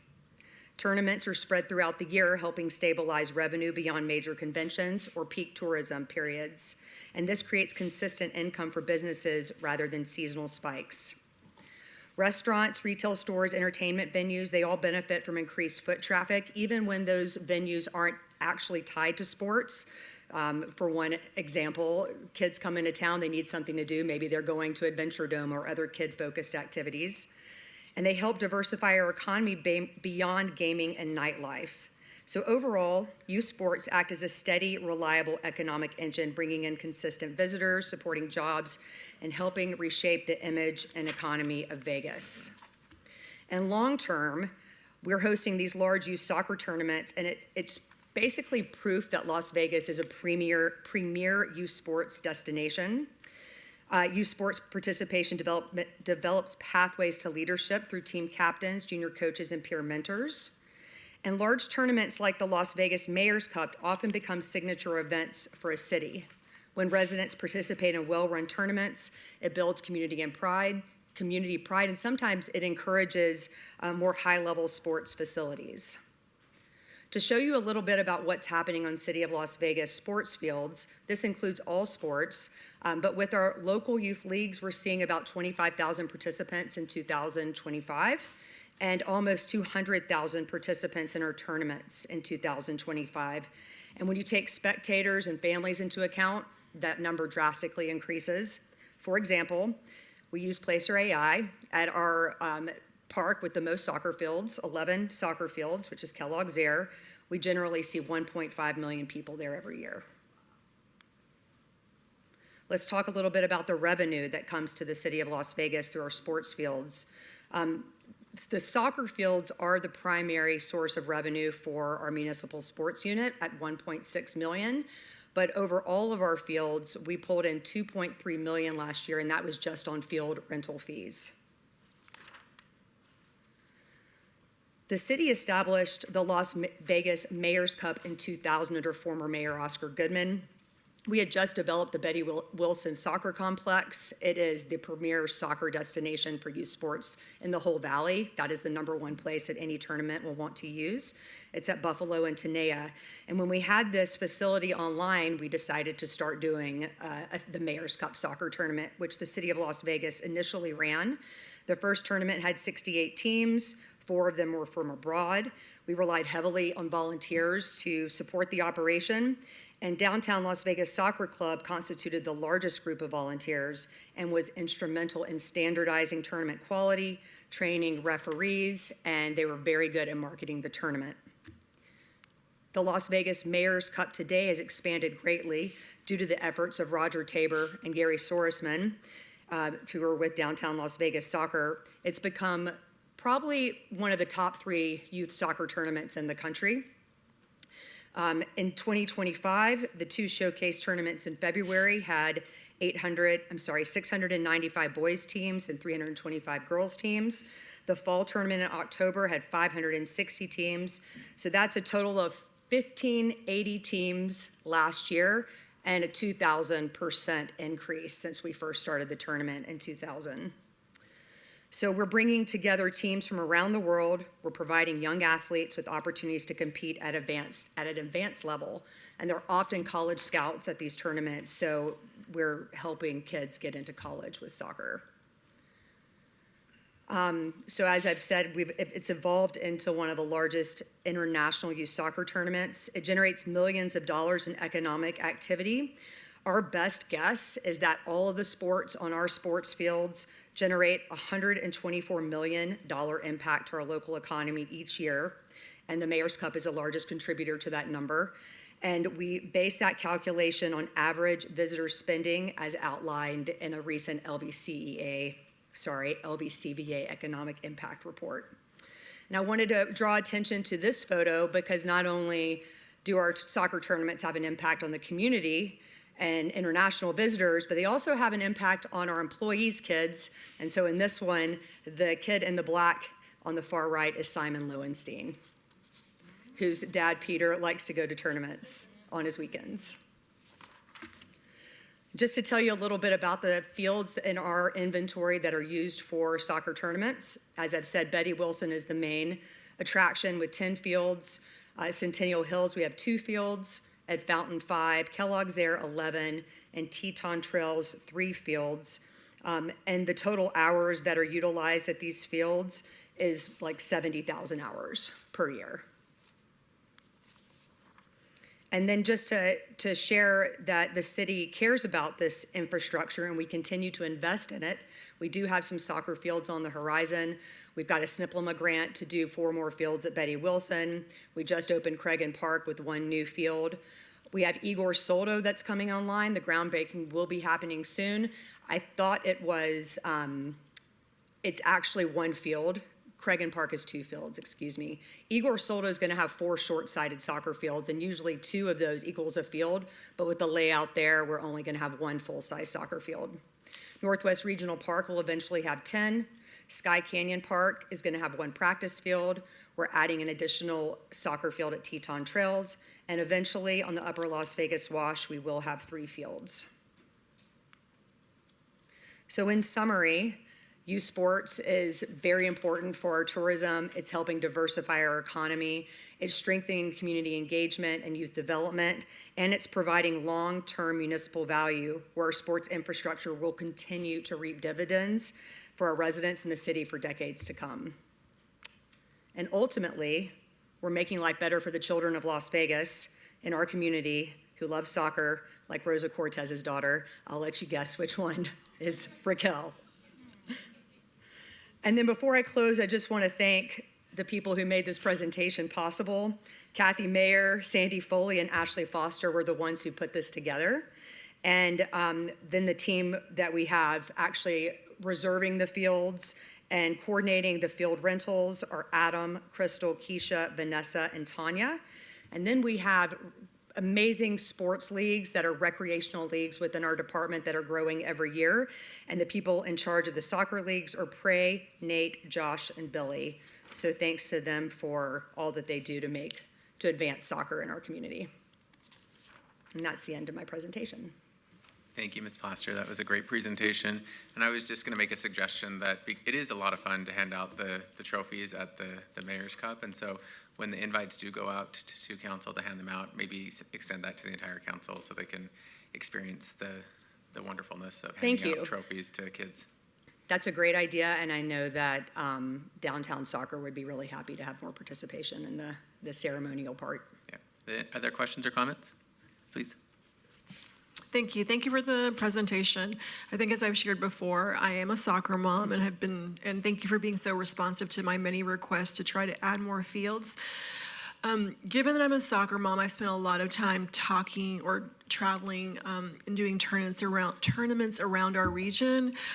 And I would say pretty regularly, one of the games is played on school fields. Mm-hmm. And so I was wondering, now that we have a new superintendent and our school district is also facing some budget constraints, have you had any conversations or is an opportunity to have a conversation to maybe open some of the school fields so that we could actually host bigger tournaments and maybe even enter into a revenue sharing agreement with the school district. But, you know, we have so many fields that our schools have, and in other states in the region, they do use their school fields for soccer tournaments. So just wondering if you had explored that to date. We could certainly talk with them. I know that the tournament organizers like to have as many fields as possible in one location. And as you saw from these slides of the fields that they are using, it's not ideal for them to be using Centennial Hills, but they're kind of forced to because there's only 2 fields there. So we could certainly talk to the school district, but I think in the end, they're going to want to use the complexes that have the most fields because of the way their tournaments are structured, and you know, running around all over the city is difficult for them. But I was just imagining if you had one at Betty Wilson, right? You've got Cimarron right there, and the middle school's not too, Garside's not too far away. So at least like you could stay pretty concentrated as opposed to coming out to Centennial, because that is a huge hike from Betty Wilson. Definitely. Yeah. We will reach out to the school district and talk to them about their field use. Okay. Yeah, please. Thank you, MPT. Ms. Plaster, this is very enlightening. I get to witness it a lot. I frequent Kellogg's Air for my own recreation, and I'm always amazed at how many out-of-state cars are parked and how many tournaments are being played. And it's pretty consistent, the level of programming that's happening there, which makes my heart happy, and we know our assets are being utilized. I just think about the number of feet and cleats that are going through our field, and so I wanted you to speak a little bit about, obviously it generates revenue, it's all of that revenue then kind of set aside for the maintenance of the fields, because I assume we're going through those turfs pretty rapidly with the amount of kiddos that you cited are partaking and participating in these tournaments. So the money that we bring in from our field rentals and from our tournaments pays for the programmatic staff. It doesn't actually pay for all of the field maintenance. Occasionally, we're able to build up a balance where we replace an artificial turf field with those funds. It's difficult to divide up how much of our PGM our Parks and Ground Maintenance team is spent on fields as compared to the rest of the parks we have in the city, because we do have 87 parks total. But I did look at those numbers before this presentation, and about $11 million of PGM is spent discretionary-wise, $5 million spent on water. We could look at, you know, trying to cover more of those costs through the municipal sports fund, but right now we don't charge enough to be able to cover those costs.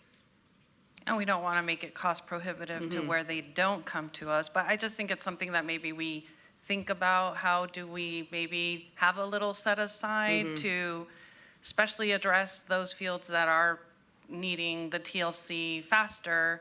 Sometimes, you know, we are banking on awards coffers to be rich to do the work, and then sometimes the money's just not there depending on how much development is happening. And so I just think we should kind of look at the breakout of the monies received and what we do have to cover, and then if there's any extra that we could be putting into a little fund for upkeep and maintenance, because we want our fields to be top-notch and the best and pristine. And our fields have the reputation of being the best. I mean, that's what all the tournament directors tell us.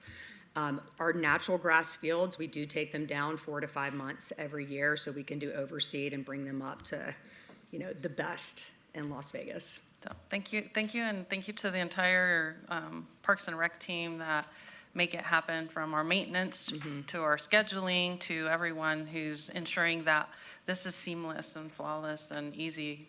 Because when I see all of the folks, it doesn't look that, it looks chaotic to me, but it's a good chaos and a good energy. Thank you. Other questions or comments? Please. Thank you, Mayor Pro Tem. I wanted to just add my kudos to Maggie and her team. From when the first time I met her, I've so appreciated her joie de vivre about our parks program, and when you talk to her about an individual effort, she is so, well, I'm sorry, you are, how's that? You really are so delightfully happy about what we can do and what we're able to do and proud of the work. And it takes a lot. And I know that, and I hear from our constituents all the time about how much they love our parks and recreational opportunities. So just thanks. Thank you. Appreciate it. Honestly, this is the best job I've ever had at the city, and a lot of that has to do with the mission and the people who are working in this department. They're very passionate about what they do, from parks, maintenance, people, I mean, the whole gambit. So it's a joy. This is a report only. Mayor Pro Tem. Oh, yes, please. Ms. Thank Summers you Armstrong. so much. I remember when we talked about soccer last year in one of our briefings, and I didn't have much of a connection because we have been a different sport family. But now I've learned that my granddaughter is a soccer player and will be here for the summer, and we're adding soccer to our list of activities. And I'm excited to know that I'll be able to take her to public spaces, public parks, look into her getting some training and enjoying the outdoors in parks that the city of Las Vegas is taking very good care of. Maggie, I'm just very proud of the work that your team does in every area. I'm grateful, and this is wonderful to hear. So I guess I'm a soccer Mimi now, in addition to a tennis Mimi, and to be able to do it in public spaces really speaks to my heart as a person who believes in our communities having access. So thank you. Thank you. Thank you, Councilwoman. Thank you, Ms. Plaster. Thank you. This is a report only and no action is required. And item 76, set date on any appeals filed or required public hearings. I would instruct the city clerk to set the public hearing dates and appeals from the City Planning Commission, meetings, and dangerous buildings or nuisance abatements. Will do, thank you. Thanks so much. And item 77, citizen participation. Public comment during this portion of the agenda must be limited to matters within the jurisdiction of the City Council. No subject may be acted upon by the City Council unless that subject is on the agenda and is scheduled for action. If you wish to be heard, come to the podium and give your name for the record. The amount of discussion on any single subject, as well as the amount of time any single speaker is allowed, may be limited. This is your opportunity to address the Council, but the Council is not able to respond or engage in dialogue. Are there any members of the public who wish to speak under this portion of the agenda? Hi. We'll set the timer at 1 minute. I need 2 more people to finish my speech. Hi, good afternoon. My name is Barbara Wolf, and I am co-founder of Indivisible Las Vegas, representing over 8,000 members in Southern Nevada. We are a grassroots volunteer-powered civic organization working to ensure that our community can safely and visibly participate in the democratic process. Since our formation in November 2024, we have led 51 peaceful protests throughout Las Vegas Valley. I'm here today to address an issue facing all of Las Vegas. Unlike many major cities, our city does not have a free designated public assembly area that can accommodate 8,000 to 10,000 people for peaceful political demonstrations. After No Kings 3, a city spokesperson was quoted on Channel 13 saying, "The sidewalks in the city of Las Vegas are free speech areas." I am here today to say that is not enough. With national mobilizations expected to grow significantly over the next 3 years, we must address the shortage of adequate assembly areas now. I'm asking that we get our issues on the city's agenda so we can come together to facilitate new laws. Thank you. Okay, thank you. Who wants to continue? Please step forward. Go ahead, come on in. This is your public comment period, yes. How'd you cut the line? I didn't know there was a line. I didn't know. Let's do one at a time. If you want to line up, there's 3 microphones. Let's try to be efficient about it. Please. Okay. Do I need to say my name? Please state your name for the record. My name is Julie Kemp, also a member of Indivisible. I will be finishing Barb Wolf's speech. We would like to emulate the free speech protections offered by Reno. Reno offers 4 designated free speech zones that are free. Special event permits for First Amendment expressions are exempt from standard insurance requirements. Road closures, Your police call has fees, exceeded the and maximum park rentals permitted are covered under free speech protections. I'll give you that In time Reno, back. Sorry, I don't want to interrupt. I Start again, because that interrupted you. Okay, that was weird. Road closures, police fees, and park rentals are covered under free speech protections. In Reno, free speech is free. In Las Vegas, No Kings 3 cost Invisible Las Vegas over $24,000, 95% which could have been waived by the city. Not waiving the insurance requirement was a choice the city made, and it cost us $16,100. We also experienced multiple breaches of trust by the Metro Special Events Department and will address them with the sheriff. Las Vegas has built arenas for sports and convention centers for business, but no planning was done for constitutional civic expression. We planned for tourists and everything but democracy. Please note this is not a partisan issue. It is a constitutional one. It's time to make space for the people because democracy deserves infrastructure and we're not going away. We ask that you please meet us to discuss how we can best move forward. Thank you. And there are 3 microphones, so please step forward and we'll. Good morning, Mayor Pro Tem. Good morning. And City Council members. I am a constituent of Councilwoman Alan Polinsky, and I am very appreciative of this opportunity. Today I want to talk to you about breaches of trust. The rules were changed by Metro in the days prior to and on the day of the March 28th event. We paid good money for our protesters to have 2 northbound lanes and a way for people who were driving by to honk their horns in support of us on the south side lane. This protest cost over $24,000, and we did not get what we agreed to. We got 1 northbound lane, and the southbound side of the street was closed on that morning. The police presence was supposed to be less intimidating, and they were not supposed to wear their helmets. Granted, they were kind enough not to carry their assault weapons, but the sheer numbers and fiddling around with their zip ties were quite intimidating. We had 170 officers present, plus 50 in reserve on a nearby street for Metro's reported 1,400 attendants. Reno, by contrast, that same day had 20,000 attendees and 8 visible police officers. Cost estimates were changed midstream by Metro, and we had to pay for the barricade company. We were told the insurance requirement had been waived, and it was not. We met one obstacle after another. Thank you. Please. Hello, thank you for the opportunity to speak today. My name is Laura Gorecki. I attended the No Kings event here on March 28th, and it was a peaceful and impactful day, not just here in Vegas, but around the world, for people exercising their First Amendment rights. The event was well attended, it was very enjoyable, but the police presence was unnecessarily overbearing. It seemed disproportionate to the crowd size, and it seemed like a waste of public resources and police time.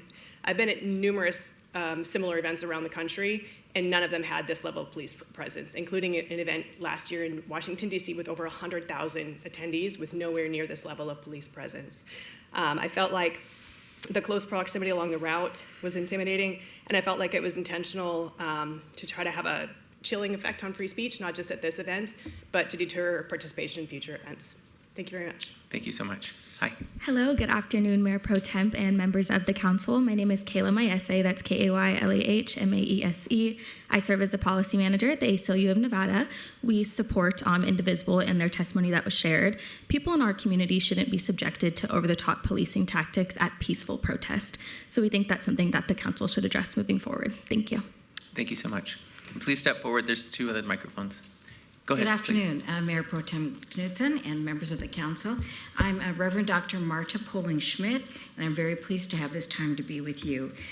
There has been some real craziness that has happened for Indivisible in our efforts to exercise free speech. On Friday, March 20th, 2026, Kendall Bell told us that our second permit application was approved with some modifications and that the insurance requirement was being waived. We were ecstatic.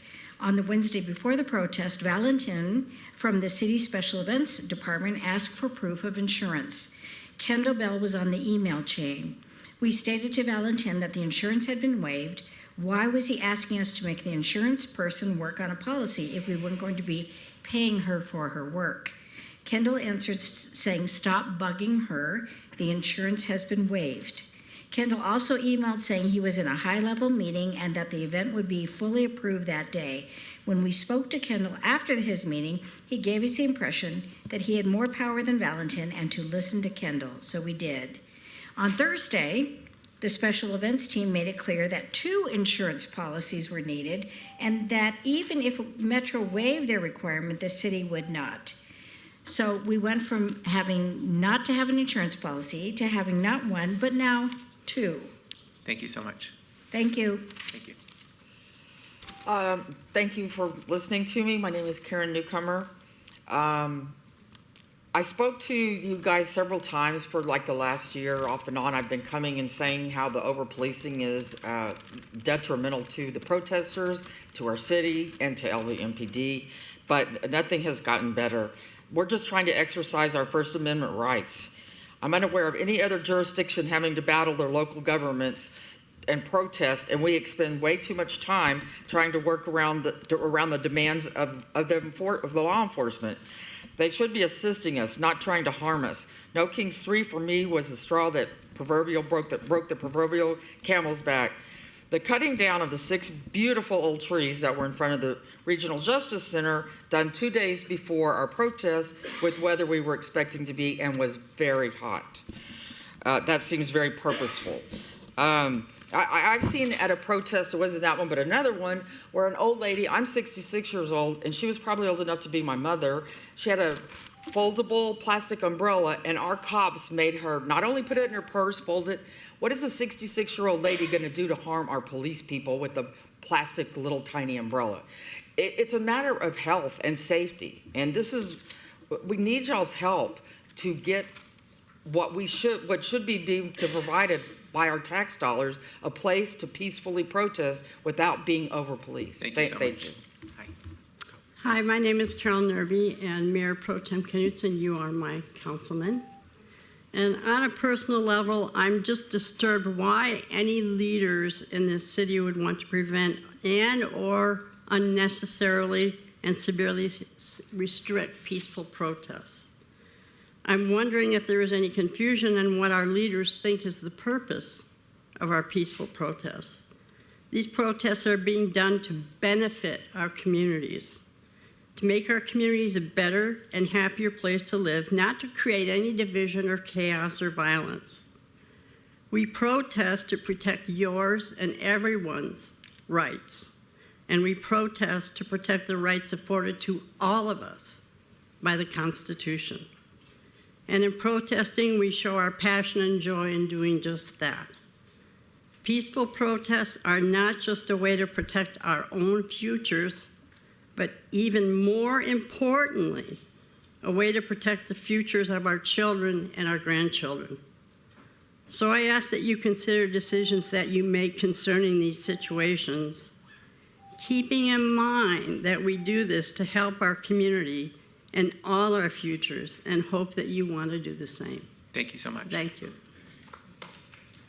Hi, my name is Deborah Chomsky, and I've lived in Las Vegas over 40 years, and I have marched and rallied and protested more times than I could count, and have never run into a violent situation. But yet, we can't have a porta potty because that could be used as a weapon. Well, who are we going to throw it at? Ourselves? There's nobody else that sees us anymore because they confine us to these few streets.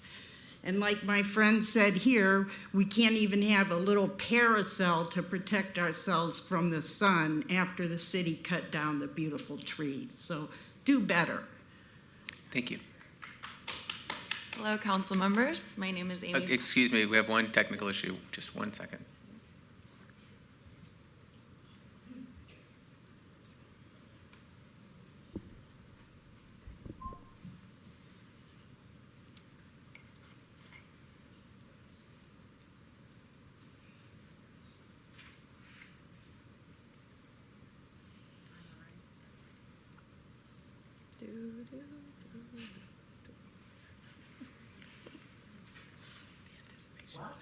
Your conference will begin shortly.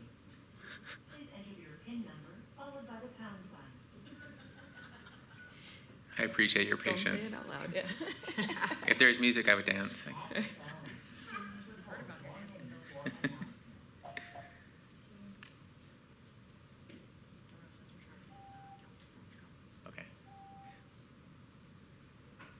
We have a councilwoman on the phone, so we're We're trying to tap back in, I think.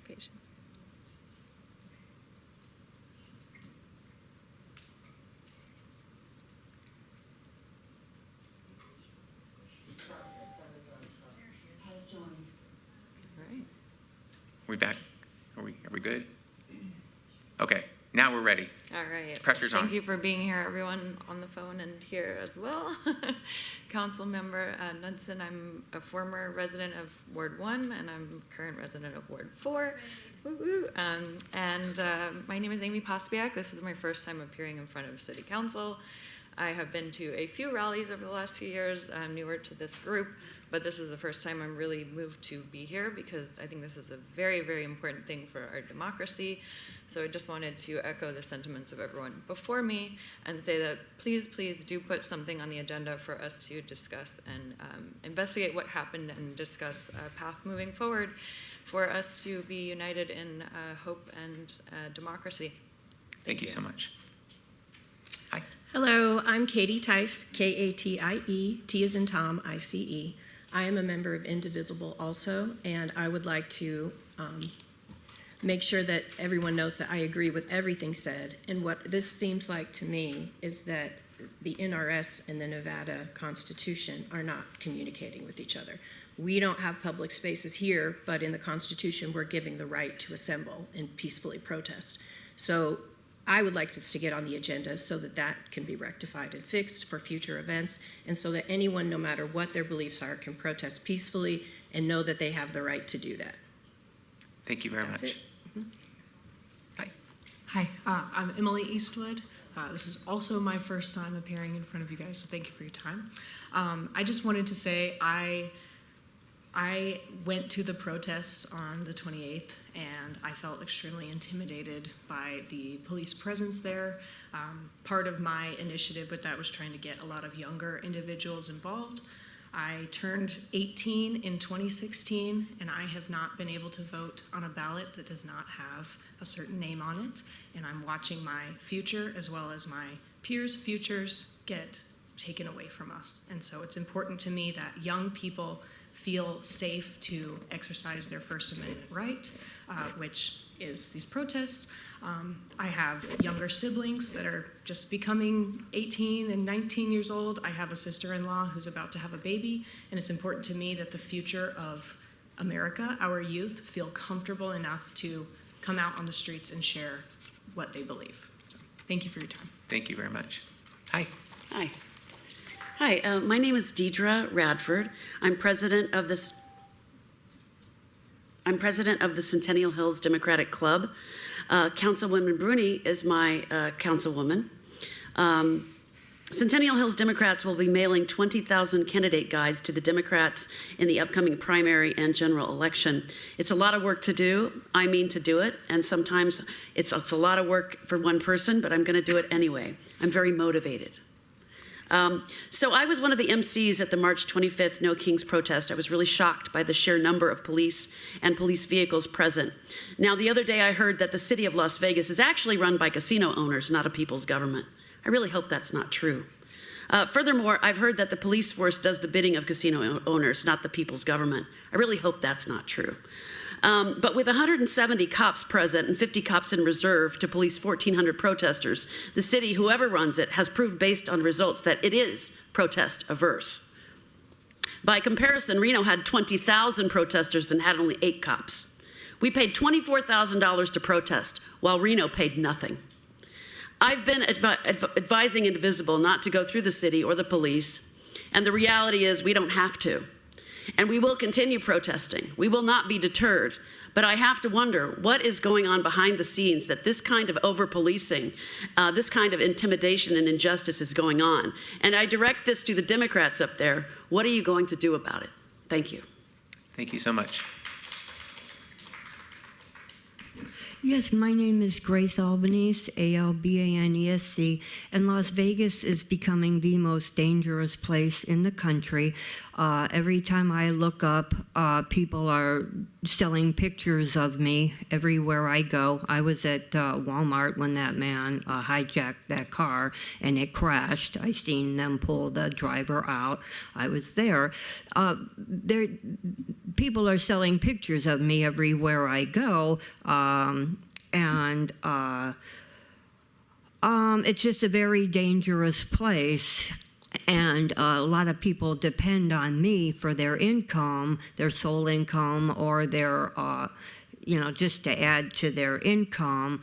And it's just become very dangerous for people when they want to go sell these pictures of me, possibly like in that Walmart parking lot where I was when that man hijacked that car. And these transactions, Metro calls them undetermined transactions, they go south and people die. Thank you so much. MPT, City Attorney Jeff Dorkek, if I could have a second. Please. For the First Amendment speakers, if any of you have any additional comments, I can meet you out in the lobby after they finish this segment to get any additional feedback for myself, the management team, and our special events group. I will say to some of the comments made, obviously, while we are a payer into Metro, a lot of that has to do with Metro cops and things like that. And I'm not saying that negatively or positively, just to that, you're speaking to the city council. They don't have direct control over speaking reality, in fact. But the other thing is on the insurance requirement, a special event permit was submitted for the protest. Whenever a special event permit is submitted, it almost always triggers an insurance requirement, especially in a situation here where you requested use of a lane on Las Vegas Boulevard.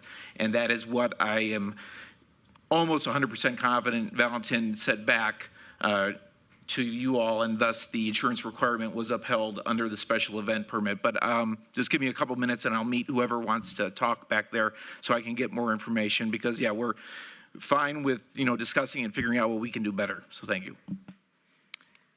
Thank you very much. And again, thank you for caring enough about our community to show up. And we will now move on to item number 78, Council Emerging Issues, discussion regarding potential items for future City Council agendas. This applies to all wards. Any discussion must be limited to whether or not such proposed items shall be placed on a future agenda, and no discussion regarding the substance of any such proposed topic shall occur. No action shall be taken. Do any members of the council have any topics they would like to bring forward under this item? Councilwoman Summers Armstrong? Not at this time. Thank you. Okay, thank you. And now, everyone's favorite item, but my least favorite, council member participation. Council member recognition. Comments made by individual city council members during this portion of the agenda will not be acted upon by the city council unless that subject is on the agenda and scheduled for action. And we will start with Councilwoman Ellen Polensky. Thank you, Mayor Pro Tem. On the morning of Thursday, April 2nd, I toured the 525 JATC Pipe Trade Apprentice School. This is a 5-year apprenticeship designed to prepare individuals for careers as plumbers, pipe fitters, or HVAC technicians. Classes are held during the evenings and weekends, allowing students to gain hands-on experience while maintaining other responsibilities. It was impressive to see how much real work training takes during this program. On Thursday, April 2nd, I attended a Walk with Jesus event to celebrate Easter. It was an open house experience designed to help visitors reflect on the life, ministry, and message of Jesus Christ. I was grateful for the opportunity to attend and to take part. Next up, on Tuesday, April the 7th, I attended the Summerlin Area Command's first Tuesday in Sun City. We learned how drone technology is being integrated to better protect our families and neighborhoods. We also got to learn more about Cybertrucks, and they were a huge hit. Thank you to everyone in Sun City Summerlin for hosting such a meaningful and informative event. Looking forward to more. On the morning of April 11th, the Get Outdoors Nevada hosted a park cleanup at Police Memorial Park, which we are grateful for. Together, we removed 67 pounds of trash and spread new mulch around 95 trees. Thank you for the volunteers who dedicated their mornings to keeping Police Memorial Park a beautiful space for people, wildlife, and the other trees. Later in the morning, I had the opportunity to present a proclamation at the Friends of Parkinson's Funny Bunny Race. The purpose of this race is to bring awareness to Parkinson's disease. Thank you to everyone who walked for awareness, research, and most importantly, for each other.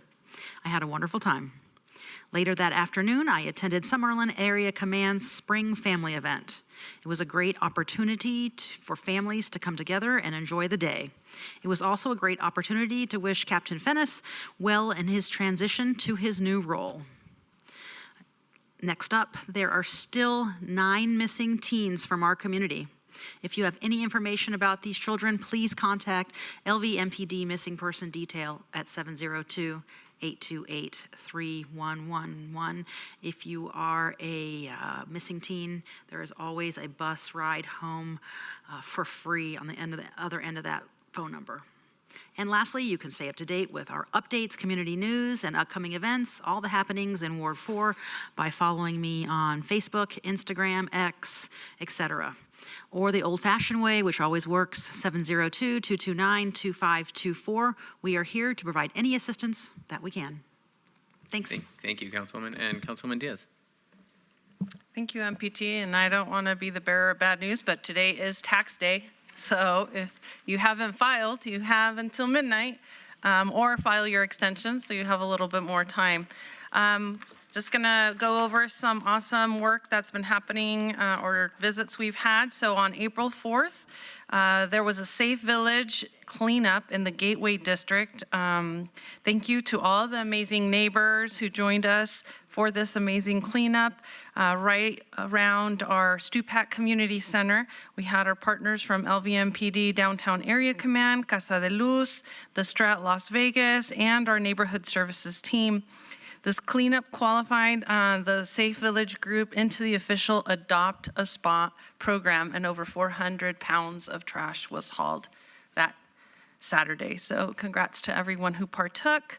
On April 6th, the Public Health Week at Gavin Gorgon Community Health Center, the LGBTQ+ Center convened patients, providers, and community partners at our Gavin Gorgon Community Health Center to highlight the importance of Pound 340B drug pricing program, which is federally funded and currently at risk. 340B allows, or hashtag I think it is, sorry, hashtag 340B, allows the center and many other community health partners offer accessible health care to countless members of our community through prescriptions at discounted rates, supporting labs, transportation, and whole person care.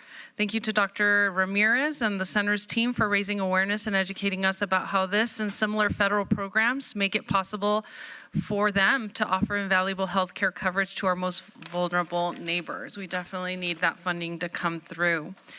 On April 11th, Duncan, there's a new Duncan in Ward 3 on Maryland Parkway and Sahara Avenue. So we were able to partake in a ribbon cutting ceremony with Valley High School administrators, and we always love to celebrate the grand openings of newest additions to our city.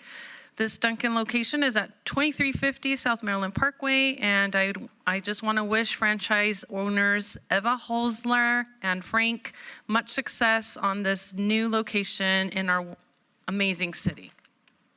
On April 13th, we took a tour of the Love Story Chapel at 704 South 6th Street. And Julie and Arnold are the proud owners of the Love Story Chapel, and I was introduced to them.